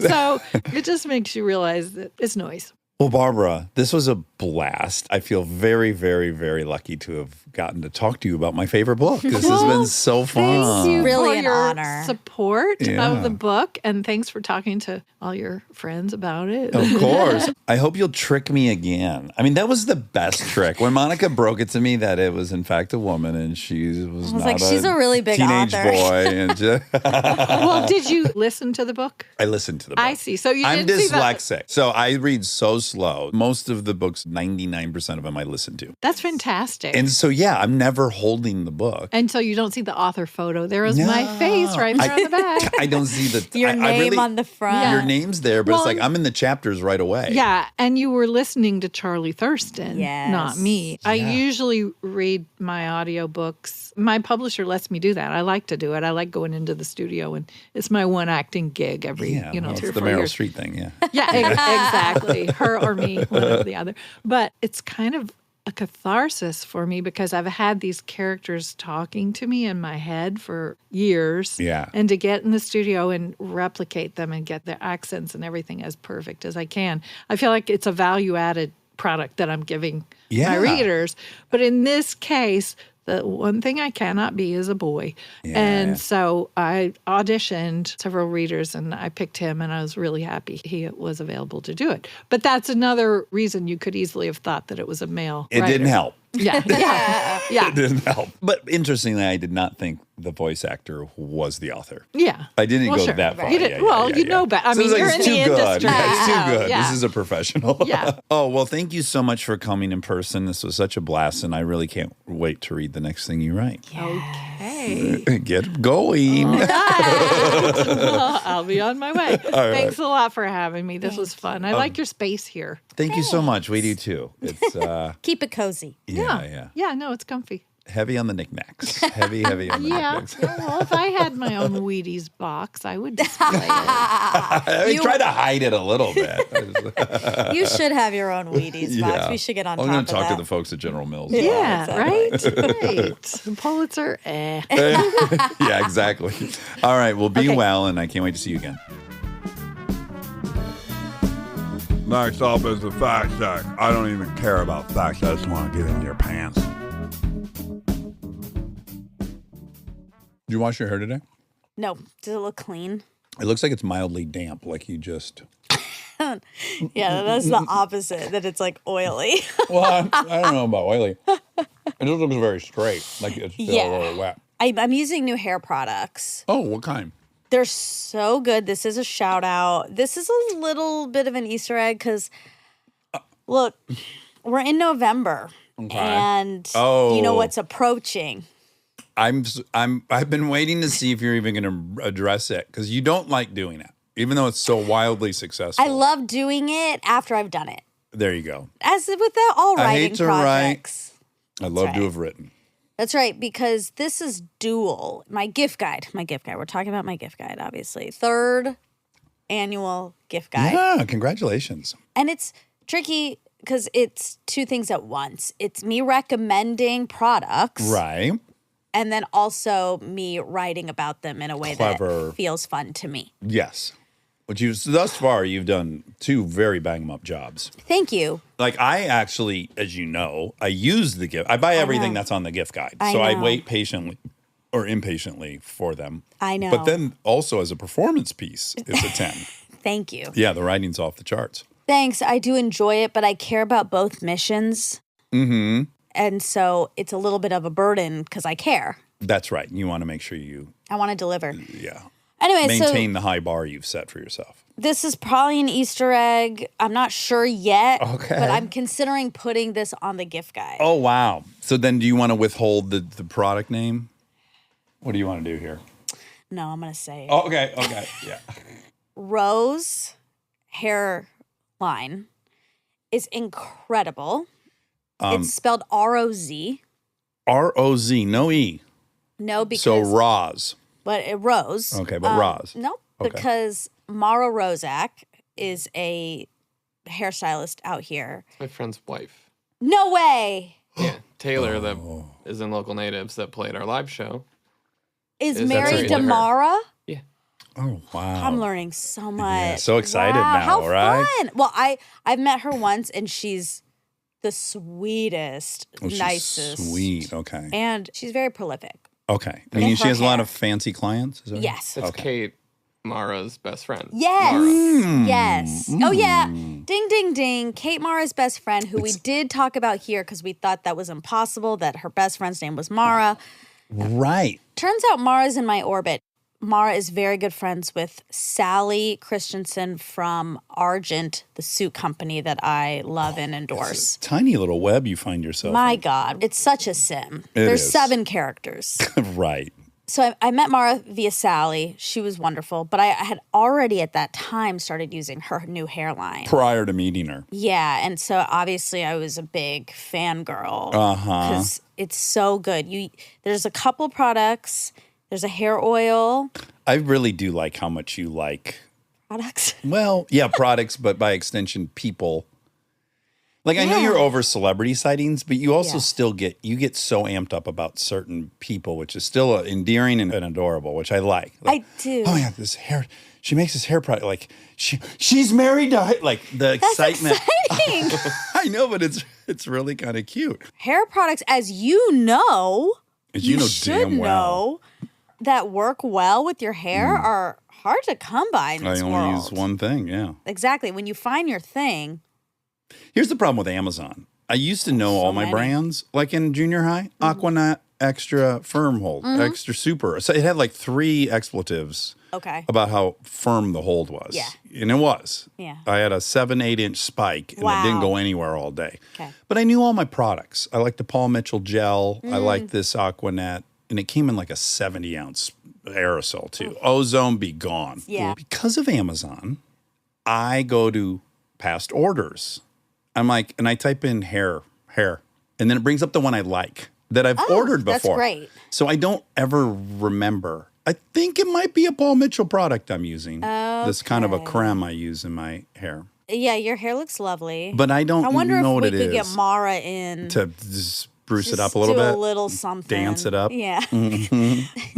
Yeah, no, when people have created something I care deeply about or I admire, oh yeah, I love it. Yeah. Love to see it. Like you like the Row, Oh, which is great. like. Yeah, it's a great brand. Love.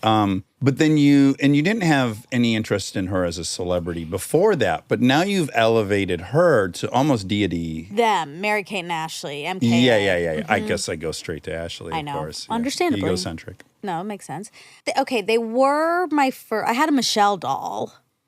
Okay. From Full House. That's their name? Yeah, Michelle. I had a Michelle doll, so I always had an affinity for them. Right. But no, I could care less.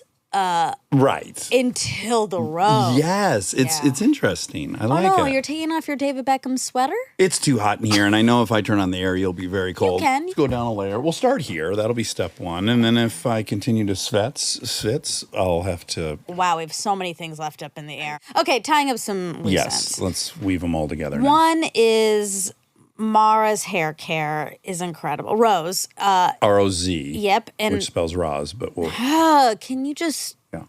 be respectful? But there's like a accent on the O, so I think that's what. Oh, that's what makes That it gets the us to long Rose. O. Yeah. Okay, then I stand corrected. Okay, so it's a hair oil, and then there's what you do is you put the hair oil in before you shower, and you just let that sit for like 10 to 12 minutes, maybe 20. And then you shower. You use the shampoo and the conditioner. Okay. Then after you damp it dry, towel damp dry. I have a tip for Dab people. it dry? Is that what you mean? Damp it dry. You Seems, make it damp. Okay. You get the towel wet and then rub the No. towel on your head. Well, you don't make no. Your hair's dripping wet. Yes, and you dab it with the towel. Well, I wouldn't say dab. you like You would say damp because that's what you said. you squeeze out the water, but you don't want to squeeze it out too much. It's it's damping it. Yeah, okay, great. It's a word. Okay. I have a trick for that I learned from some video. I do a towel real quick on it, just like a quick squeeze, and then I take a paper towel. Okay. And I dab it like it's a greasy pizza? I damp it. No, you don't do it like that. I know what you're thinking. You're talking about like Dabbing. patting it. Patting, yeah. No, you take the paper towel and you like scrunch the hair Okay, great. with the paper towel. Mm-hmm. Then it's damped. Okay. Okay. All And right. then you use a little, she has this hair milk, Oh, wow. and this other oil. And I mix those small amount. Then I put it in my hair. And then it looks good. Wow, so many steps. I know. It's a real project. It looks great. And I have a few other friends who are using it and they love it. Satisfied customers. Mm-hmm. Would you agree that if you were someone who washed your hair every day, this would be too much to do daily? 5 steps? I don't though. And you don't have to if you use Rose. Okay. And you're once every 3 to 4 days on a hair wash? Yeah, pretty much. Sometimes, what's the longest we'll go? 7, 8 days? Longest, We're depressed. The sky's gloomy. Where are we I'm at? sad. 2 months. No, God, no. I mean, probably a week is the longest I'll Okay. go. All right. I think. Yeah, because it does start to get oily. Start keeping a hair journal, and then we'll know next year. Oh, speaking of, I gave you homework. I wonder if you did it. Oh, fuck. Okay, well, I'll give you another week. What was the homework again? 5 favorite podcast episodes of all time. Oh, fuck. Blame. That's still no, number one. We already know. You already established that. Just keep- Now we need 2, 3, 4, and 5. I hope that every Armchair has found their way over to Stereo Lab to listen to Radio Lab. That's an old favorite band of mine, Stereo Lab. Really great band. Fuck. Cool. This happens nonstop. This happened with Fred when he reminded me of Tortoise. And then I get depressed that I forget about my favorite bands. That I don't listen to them for years, and actually I get a pang of guilt. You do? Yeah, like I'm not being faithful to them. And Stereo Lab is such a great band. You don't have to feel guilty. You can reframe it as you're excited to find it again. Okay. Would you want to hear 1 second of Stereo Lab just so you can get a flavor for what it is? Because it's very, very novel, original music, okay? Okay. Are there words in these songs? Yeah. Okay.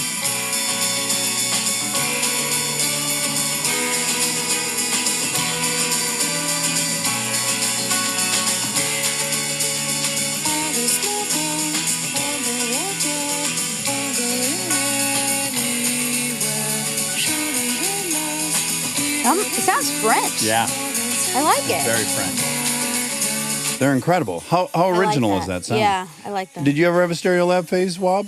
Yeah, I like them. Did you know the lead singer's name is Mary Hansen? Oh, here we go. No, I did not know that. And who is she married to, Rob? One of your aunts? Is she She's connected She's to died. Mara? Well, she still could She be. died in 2002. I'm sorry. I just meant Tom I'm sorry, Hansen, Mary Dax. Hansen. Jesus, wait, does singer died? Backing and lead vocals. I mean, there's another lead. I was mostly connecting the Hansen last name. Yeah. 94, 96, 97, 99. It doesn't appear that they have anything recent. So maybe they've Well, disbanded. she's passed. Oh, Maybe boy. she passed because.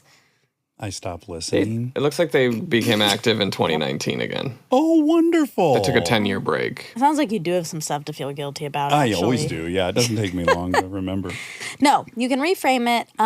And like I can reframe. Okay, do you want me to get you a Stereo Lab tea vintage? Yeah, of course. Okay, I would love that. I'm gonna look into it because you know I like vintage tea shopping. What can I get you for Christmas? Yeah, I'm so bad at this. Let's go right to the horse's ass. I'll think about it. Okay. Now this shirt, this is similar to your Stereo Lab story. Okay. I was in New York with Molly. Obviously, we've talked about it, and then Pin because you just were in New York. Yes, I was. And we stopped into this vintage store, vintage tea store, and it looked like it was not going to be my style. Right. But then he had all these Gumby shirts. Sure. Gumbies, which I had forgotten until I saw these shirts, and it was so exciting for me. Gumby's was a pizza place in Athens, Oh, wow. and they had pokey sticks. And were they stealing the actual intellectual guess. property of Gumby? Yeah. Was he there? He was there. Okay, yeah. There's no way they had a I license think for that. he was there. Okay. They had pokey sticks, so they were obviously playing on this. Yeah. But I didn't even know about Gumby really. Right, because that was very early Saturday Night Live. Yeah, I didn't know. I just knew the pizza, and we were obsessed with Gumby's. It was like our spot. It was a hot spot. It was a CNBC, CNBC. and we have such nostalgic memory. My group has such nostalgic memories. Yeah, so, okay, I think I'm conflating some things. So there was Mr. Bill was a character on Saturday Night Live, but also Eddie Murphy would play Gumby. Oh, really? He played Black Gumby. So he swore and stuff. It was great. Right. I had an inflatable Gumby that was 6 feet tall when I was in junior high, and I used to fight it nonstop. I would punch it and wrestle it, and my mom, for some reason, was very entertained because I would build up the fight. What? I'd start talking to Gumby. What'd you say? And then I would run and tackle him, and it was a whole show I would do. Yeah. But maybe Gumby was a straight up character outside of SNL. Yeah, I didn't know there was an SNL connection, but Yeah. that's also sin because I bought an SNL shirt also. Oh my by God. the Sims. It's crazy. Can't even talk We're anymore getting with very how many close Sims. to short circuiting. Yeah. Yeah. So, Gumby's is very nostalgic for me, and so I bought this Gumby shirt. I can't see it at all. Your hair, your Oh, beautifully conditioned and it's oiled Gumby hair. in the Olympics. Oh, Gumby goes for gold. Yeah. I found out why they can use the character. So when Gumby's creator, Art Clokey, came through Gainesville on a college speaking tour, they threw him a party, and the founder said he had such a good time that he granted them the national rights to Gumby's Wow. and Pokey's names for 100 years. Wow. Whoa. Wait, what year was that? Nice. 1986. Well, because they closed Gumby's. Yeah, didn't make it. Maybe you can bring it back. Well, We have to bringing so much educate. back, We have to like stand cereal. out there and educate everyone on what Gumby is. Okay, so here's the thing about Gumby. A lot of you might think he's from Saturday Night Live, and kind of, but and it's like I don't think anyone at this age is going to have any questions. I didn't even have any questions. You didn't? I thought he was a pizza boy. Oh, okay. But what about someone out front, like giving a 30-minute lecture on what it is you're about to? That could be in the fun. like chairs, like please sit down before you enter the store so you understand the full context of what we're trying to do here. Yeah, I'm not finding don't any see years. Well, that's interesting. The pizza was so good. The pokey sticks were so good. And I miss it. Yeah, I bet. And also, it's gone, so people can't have it. If we had our wishes, I would go eat at Flaky Jake's and you'd go eat at Gumby's. Yes. Yeah. Okay. I want to talk about something. What? Did we leave Did we So leave much. so many? It's a disaster. But I think we have so much stuff to go through. We got to just keep storming Part ahead. of this is your fault. When you go away, Mm-hmm. we have Stuff too much stacks to up. talk about. I agree. I know. Okay, so My apologies. You went to New York.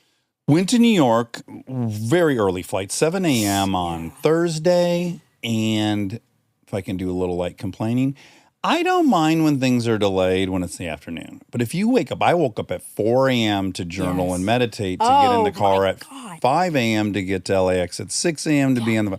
And then we didn't take off till 9. No. Yes. And I was like, No, no. that is awful. That is I awful. I did all the crappy stuff. Yeah. So I was struggling a little bit when we started going down the runway at 9 a.m. I looked. Were you on the plane for 2 hours, or was it delayed? A good hour. Yeah, it had to be. I think like for some reason boarding, like they didn't shut the door till 7:45, and then by my the time we were God. going down the runway, it was 9. Yeah. Yikes. I want to say he claimed that there was a stalled aircraft at JFK on the runway, like they were delaying people from even going there, maybe. But whatever the case is, flight was fine. But what happened is when we landed, then originally when we were supposed to land, we were going to have time to go to the hotel, Yeah. get a bite to eat, and then Kristen would go to a musical on her own. Got it. And I would watch, I don't know TV. what I would do. Yeah. Can't even remember what I did. But we landed so late then the cab ride was like she had to be at the play in an hour and 40 minutes. Oh. And then we were going to go to drop me off at the hotel first. Her play's obviously in Midtown. Yeah. And we're downtown. Yes. And then the better angels of my character. Nature. I was like, let's drop you off first and I'll bring all the bags. That and was nice of you and smart. And it's 5 p.m. on a Thursday in Manhattan. So basically got on that flight at 6:20 a.m.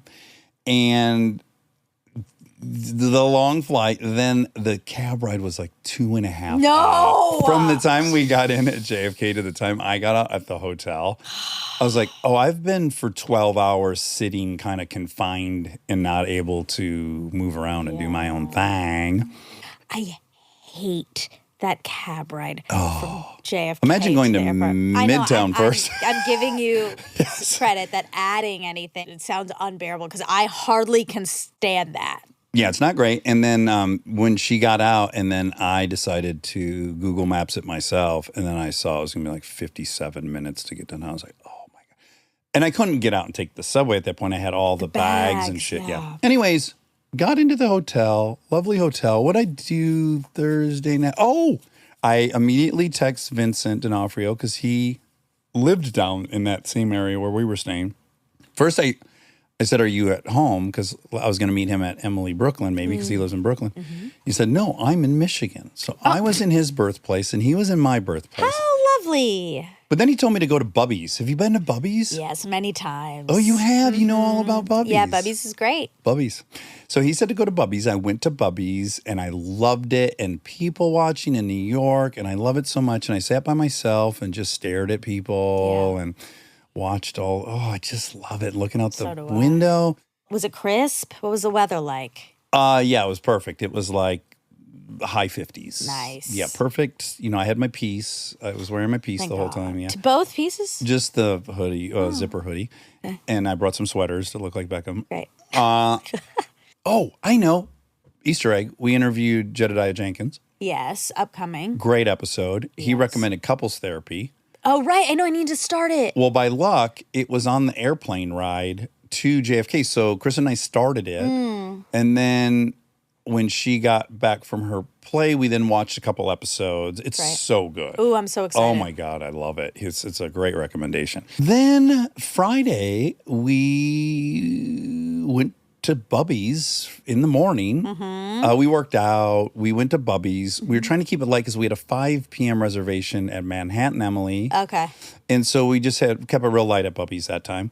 But then we went at 5, immediately saw an Armchair with her mom who was on vacation, who was there because we suggested it. So that was really cute. And she was so sweet. And then I went in Gutenberg, which is Josh Gad and Andrew Reynolds. And these two are insane. By the way, I've only seen 5 musicals in my life, and now 2 of them are with these 2 guys. Yeah. And they're insane together. They have such good chemistry. Yeah.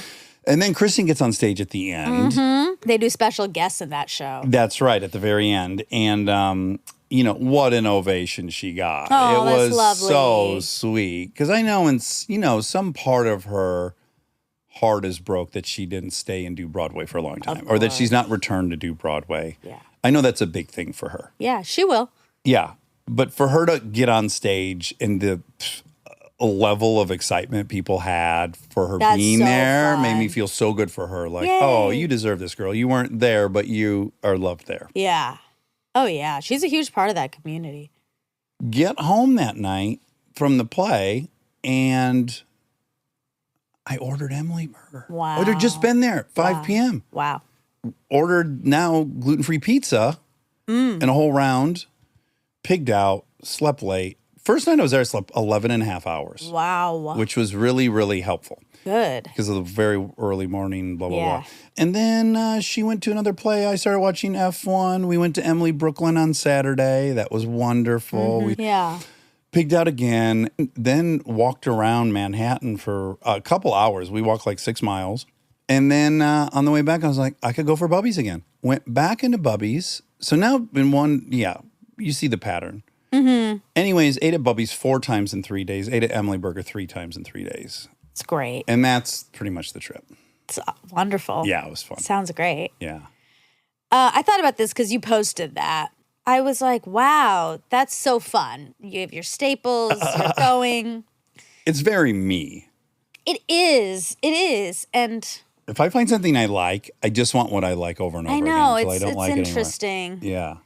Because You have a much more like, you feel like you're missing out on meals if you were to go back. Exactly. Mm-hmm. But I do have both. Like I have the same issue in that if I love it, I want it. Like when I got home from New York, I was like, when am I gonna have Thai diner again ever? Like I panic, Yes. but I can't go twice. I can't, although I did go twice to a breakfast place last time, but that's Hard so for you to do. rare. Yeah. The other thing was I went the first night was for dinner and I noticed that they had gluten-free pancakes. But when I went back the next morning, I couldn't eat gluten-free pancakes because we were eating at Emily Burger in 2.5 hours. So we had made a pact to keep it light. So I just had eggs, no breads.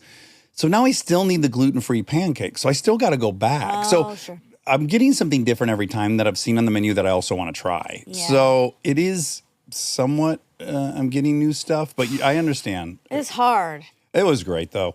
What a city. What a city. What a city. I was thinking about it. I was like, how many Broadway theaters are there?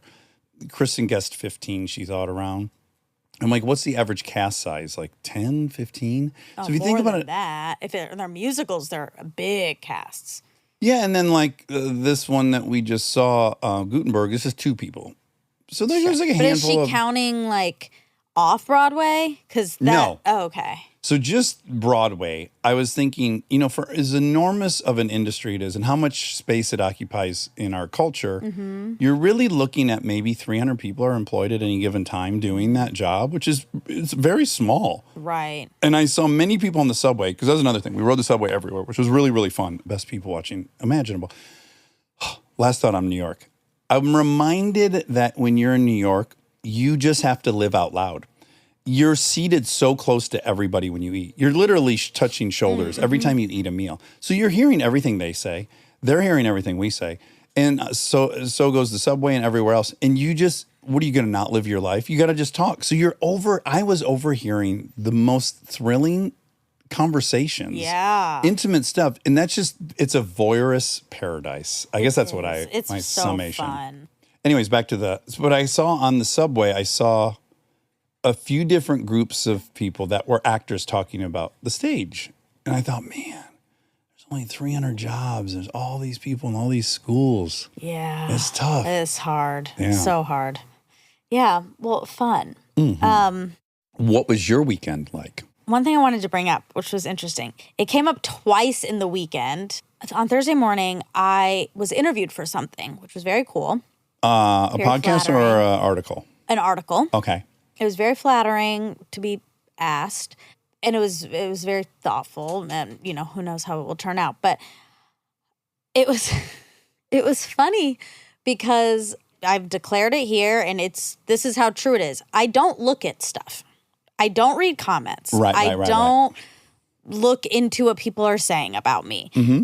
And it was reiterated that is the smart decision for me, because in doing this, she kind of brought up a couple things that people say. Oh, boy. And she wasn't saying it to be mean. She was kind of saying like, it's sort of crazy that they say this, and kind of like, what do I say to that, sort of? And I was like, well, I didn't know that.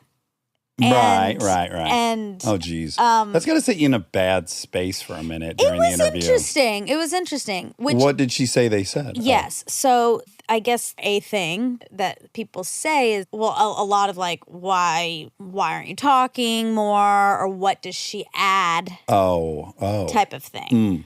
Or like, no, not what does she add? Something about me not knowing as much as you. And I was like, well, of course I don't. I'm not doing the same research. thing. Yeah, I'm not there to do the same thing he's doing. Yeah. I thought that was very clear. Right.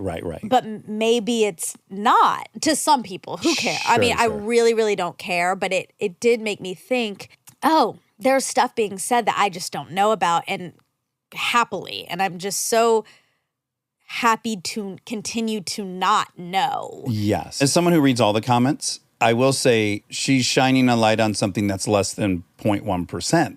Just however you need to file that in your Yeah. head. It's not like there's what she said is any kind of consensus or even 1% of comments. Yeah. She said something about being smart. People say I'm not. And that was. I've never read that. I don't remember. This is all like, I'm hearing it all at once. And so I'm not sure if I'm saying this correctly. Adding some things of your own, probably. Yeah, I know I'm smart. Right. It's like it's one of the only things I know about myself. You don't have that insecurity I at all. really don't. Right. So it was interesting to hear because I was like, oh, they're just wrong. That should inform all. Right. Yeah. And you should reverse engineer from that exact same thing. Which is I know. for someone to say that is as relevant as anything else that's being said. Yeah. So that happened. Mm-hmm. And that was Thursday. On Saturday, we get an email From Adam Kirsch. our publicist. And he sent this art. He said, this is a nice article. He sent it, and it was a opinion piece in Vogue, which I could not wrap Couldn't be my more head perfect around. for you. Oh, my God. Yeah. A really sweet, lovely. Very beautiful. Piece. And I want to applaud her as well. What was the Her name's Lucy. Lucy. Mm-hmm. I want to applaud her because I think what's very tempting for people, if they write something pro Monica, there's this inclination to pit us against each other. I've seen this Yes. before. Yes. It's like if something's with you, then it's related to me. And I'm always like, celebrate Monica. I don't know why. Yeah. But Lucy was very, very generous about, I just think she was very accurate about what the whole thing is. Yes. There was no positioning you and I against each other, which I liked. No, it was a very flattering celebration of you don't have to talk all the time. Basically, Right. me acknowledging. There's a genius in talking when you should and when you shouldn't. Yeah, that was really lovely. But it was also, there's a line in it where she said the reason she thought to do this is because she was talking about the show with someone, and someone said, "Who even is Monica?" Yeah. And I was like, wow, this is two things a couple days apart that are reiterating sort of the same thing. Yeah. It was funny because when I was editing this episode of Barbara Kingsolver, Oh, bad. speaking of, I think my favorite episode of the year. Really? Yeah, I really do. Wow, that's great. I can't wait to hear it. I just love her. She's so awesome. She said that when she finishes a book, she's done with the book. Like, she doesn't read reviews, and it doesn't really matter to her what people say because she knows she did what she wanted to do. Yes. She's done with it. And I felt like that. I was like, yeah, that's sort of how I feel. Like, it's weird to start hearing pokes because I like what we're doing, and I like the role I'm in. Well, it'd be one thing to me making these accusations if we were like a football team with a record of 0-12. You start looking around for what's broken, but there's nothing broken. Yeah. Like our show's doing as well as it's ever done, and nothing's broken. Well, and also we're not a show where me and you are hosting equally. That's not the right. point of it. That was never the point of it. Right. And still not. And so I feel that I'm doing what I'm supposed to be doing correctly. And I like what we put out. Well, listen, I read the thing as well. The article. And it was great. And I saw that line as well. And I then naturally didn't want you to read that line. Oh. I felt protective of you. And then it set me out. I spent a little while thinking about it afterwards. I really think I've isolated what's happening, if you're interested. Yeah. Like, no one's triggered by Michael Jordan. They see Michael Jordan and they go, oh my God, this guy dedicated every waking hour of his life to be as good as he was. No illusion that I could be Michael Jordan.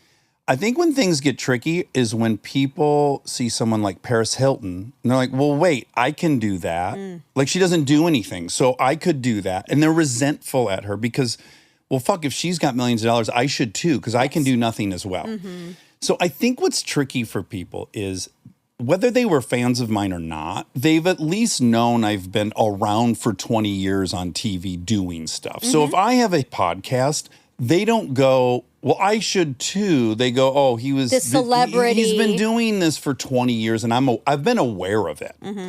Now, when they see you and they're just meeting you for the first time, they go, well, fuck, I guess I could have been the babysitter and been. Totally. Right. And they're willfully ignoring how incredibly funny you are, how intelligent you are, how much you worked on your writing, and how beneficial that was to everything we did. They're not choosing to do that. You're a brand new person to them that they find out has the house across the street from us.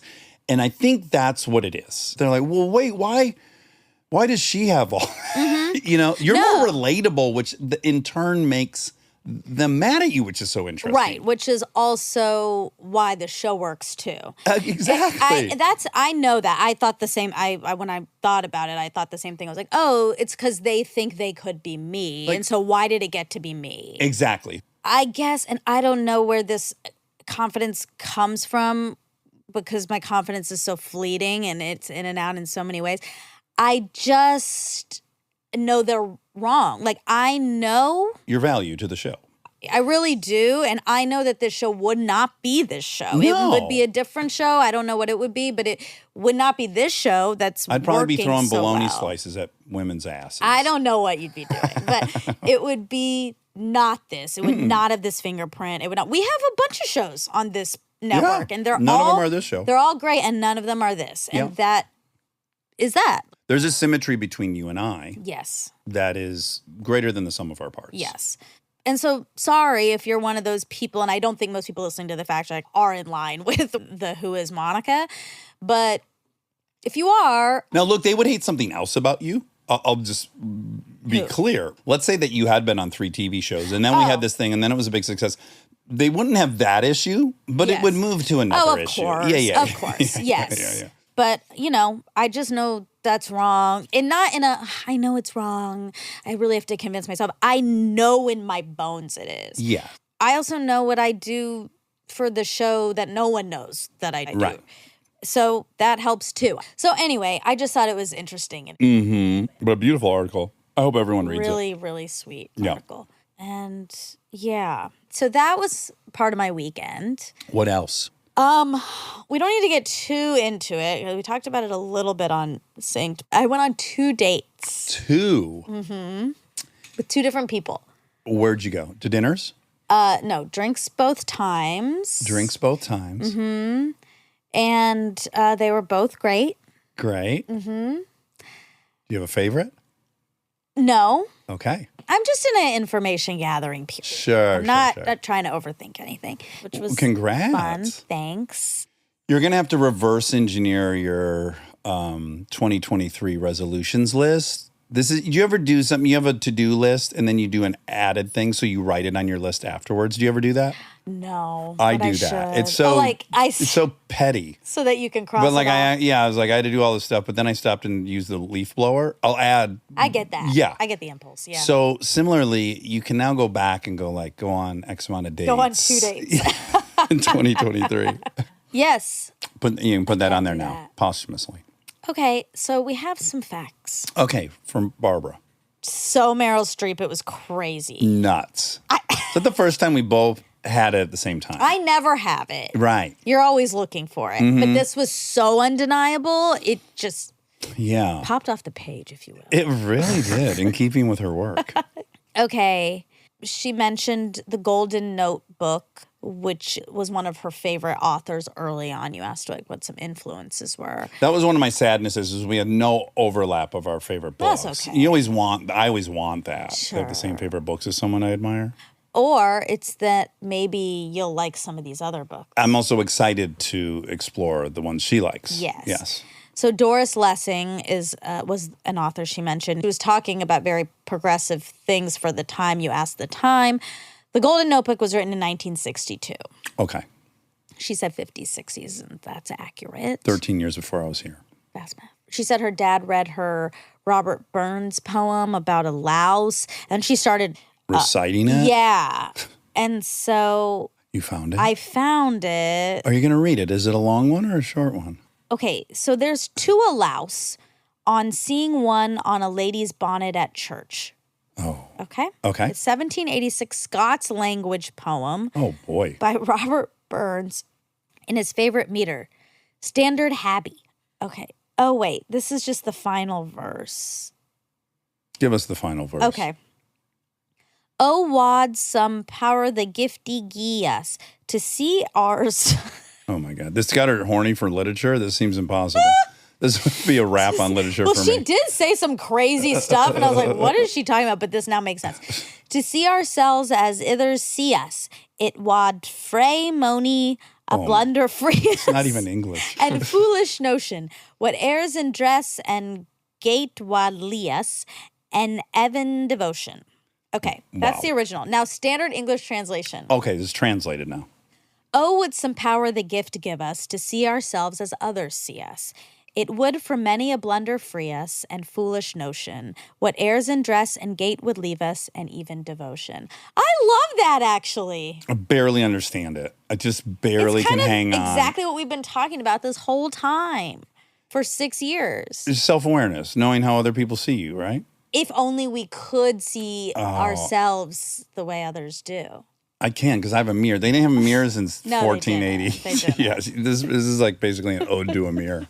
Okay, it also says see also. So this was to a louse. This is to a mouse. Oh, whoa! This is what someone else's version. Him. He's also has a poem called "To a Mouse." Yeah. Oh my gosh. To a mouse on turning her up in her nest with the plow. Oh wow. Okay. So they're plowing the field and turned up I'm going to read it. a mouse. Okay, great. I'm going to read the original. We skleek it, cowrin Tim rouse beastie. Oh, what a panic's in thy breasty. Ooh, Or I think that's- breasty. Breasty. Titties.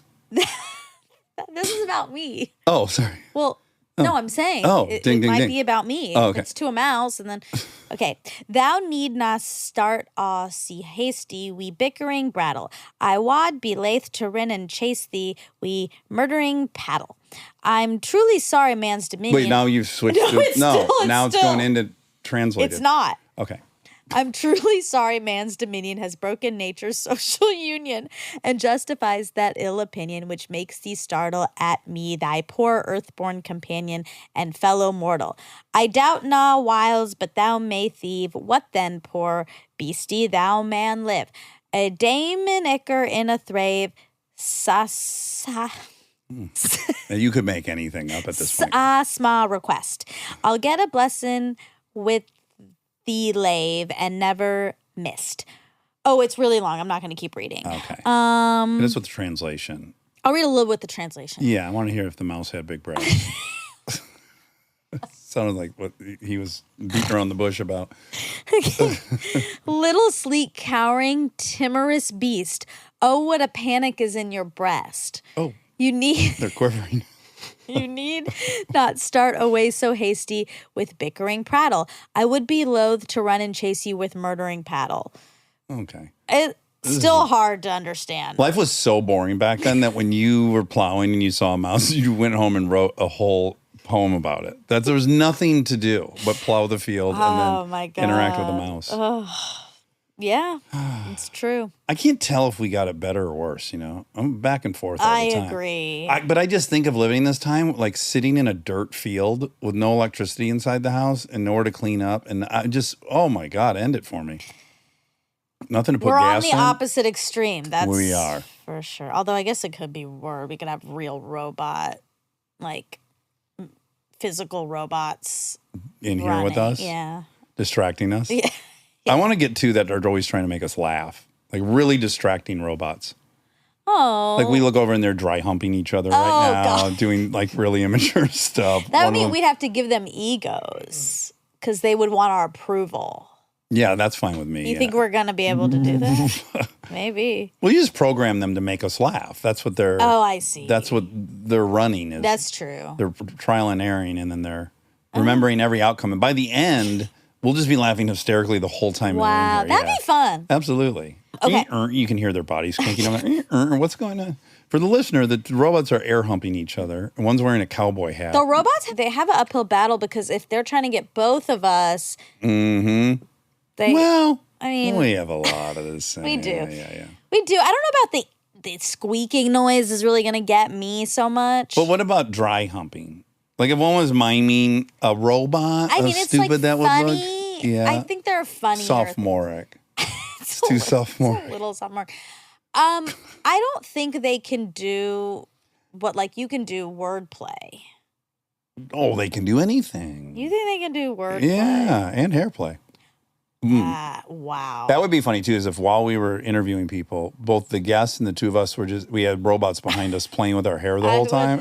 Oh my God, I would love that. Well, that's the dream. Okay. She said the majority of people in med school now are women. Okay, the acceptance rate for women applicants was 42.6% compared to an acceptance rate of 44% for men. The number of women first-year students at U.S. medical schools in 2022 increased to 12,630. Women made up 55% of all first-year students in U.S. medical schools. 55. Congrats. Huge improvement. Yeah.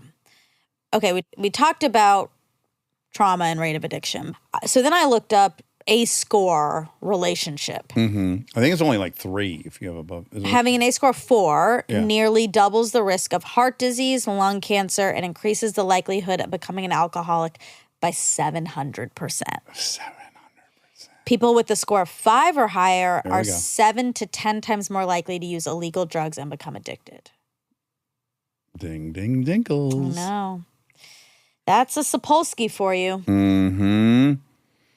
The more I live with that, since we interviewed him, I'm really starting to believe it. I stand where I was then, which is I don't think it's binary. I know. But I think it's huge. I think it's I huge. think it's more than 50%. But what I really still hold firmly onto is it only makes sense looking backwards. It just doesn't make sense looking forward. Yeah. And everything in life, like if you Yeah. have the advantage of looking backwards, yeah, it all looked very predictable. Yeah. So they'd have to go in the other direction for me just once to prove that it's possible. No, I think it's more good to know it so that you have empathy and compassion. Agreed. And how we have law, like how we structure society. Yeah. Okay, last thing. We talked about the war on drugs and how so many of us feel, well, it's kind of in keeping, superior because we're not on drugs, where so much of it has to do with so many things out of our control, and that the war on drugs had such a big part of it. Like, drugs are so bad, and people who do drugs are bad. Yeah, and yeah. don't be that because you'll be bad. Mm-hmm. When I was home, we talk about this on an upcoming Flightless Bird. When I was home, you know how I sit at my desk, my childhood desk? Yeah. When I record from the little basement. Mm-hmm. And there's some stickers still there from when I was a wee baby. Yeah. And one of the stickers, it was a anti-drug sticker. Right. And it was like, it said, I dream of a drug-free world or something. One of your priorities. It's a circle kid. and it says, I dream of a drug-free world around the perimeter. And in the center of it, it says, just like me, exclamation point. Oh, okay. And I taped that to my, You want everyone to know you are not doing drugs. no, I'm a good girl. Yeah, I'm a good girl. Really good girl. Take me on some dates. Because I'm so good. And I don't do drugs. Although you have. Although I have. And if I was in so many circumstances, I would have done a lot more. But anyway, it's just so funny that was given to me. That's from I was in kindergarten. Yes. I mean, and I'm sympathetic to the people who are trying to curb this crisis. me They don't know what the too. fuck they're doing. Me No one too. knows what they're doing. We're just we're throwing shit at the wall. Some of it backfires. Some of it kind of works. I know. That's the other thing. I forget what guest we had on that did reference all this data, which is really important too. Is if it's in your neighborhood, your odds also go up for exponentially. So it's like you add ACE into availability. You aren't stumbling across anybody doing drugs. Not hardcore, no. I mean, people did stuff that I My whole actively childhood- did not do, though. But I've smelt weed smoke my whole childhood. It's always been around. Yeah, People yeah. are- and my dad's doing coke, my stepdad's doing for coke. sure. It's just around, You Yeah. see people giving other people Valiums and shit, and you know that they're not the doctor, so why is my aunt getting, Mm-hmm. Yeah, no, I know. It's just a much different. My mom now, I'm going to be very clear, Laura was like, she didn't drink, she didn't do any drugs. I Yeah. mean, she smoked weed when she was a kid, but Yeah, so it wasn't like in my house. There wasn't even really much booze. right. But I just think, as far as this specifically, Babs Kingsolver, our boy in the book, Demon, Yeah. it's everywhere around him in addition to all the ACE score. Yes. Yeah. That's one of the couples in season 3 of Couples Therapy. She has an accident and she gets prescribed Percocet. She has no history of any of this. She also had a crazy miscarriage right before, maybe an abortion, something. Then the accident, then the Percocet. It's like total relief, and then addicted to Percocet. It's Oh like, my God. yeah, that's that can happen too. So, it's not Ken. It's an epidemic. Yeah, It's, oh God. It's Still so thriving. sad. I remember my mom at one point was on some painkillers for, oral surgery. no, she had frozen shoulder. Oh, And oh, her shoulder was frozen. oh my God. She couldn't move it at all. It was, she like could barely move it. Oh, and she had a surgery for it.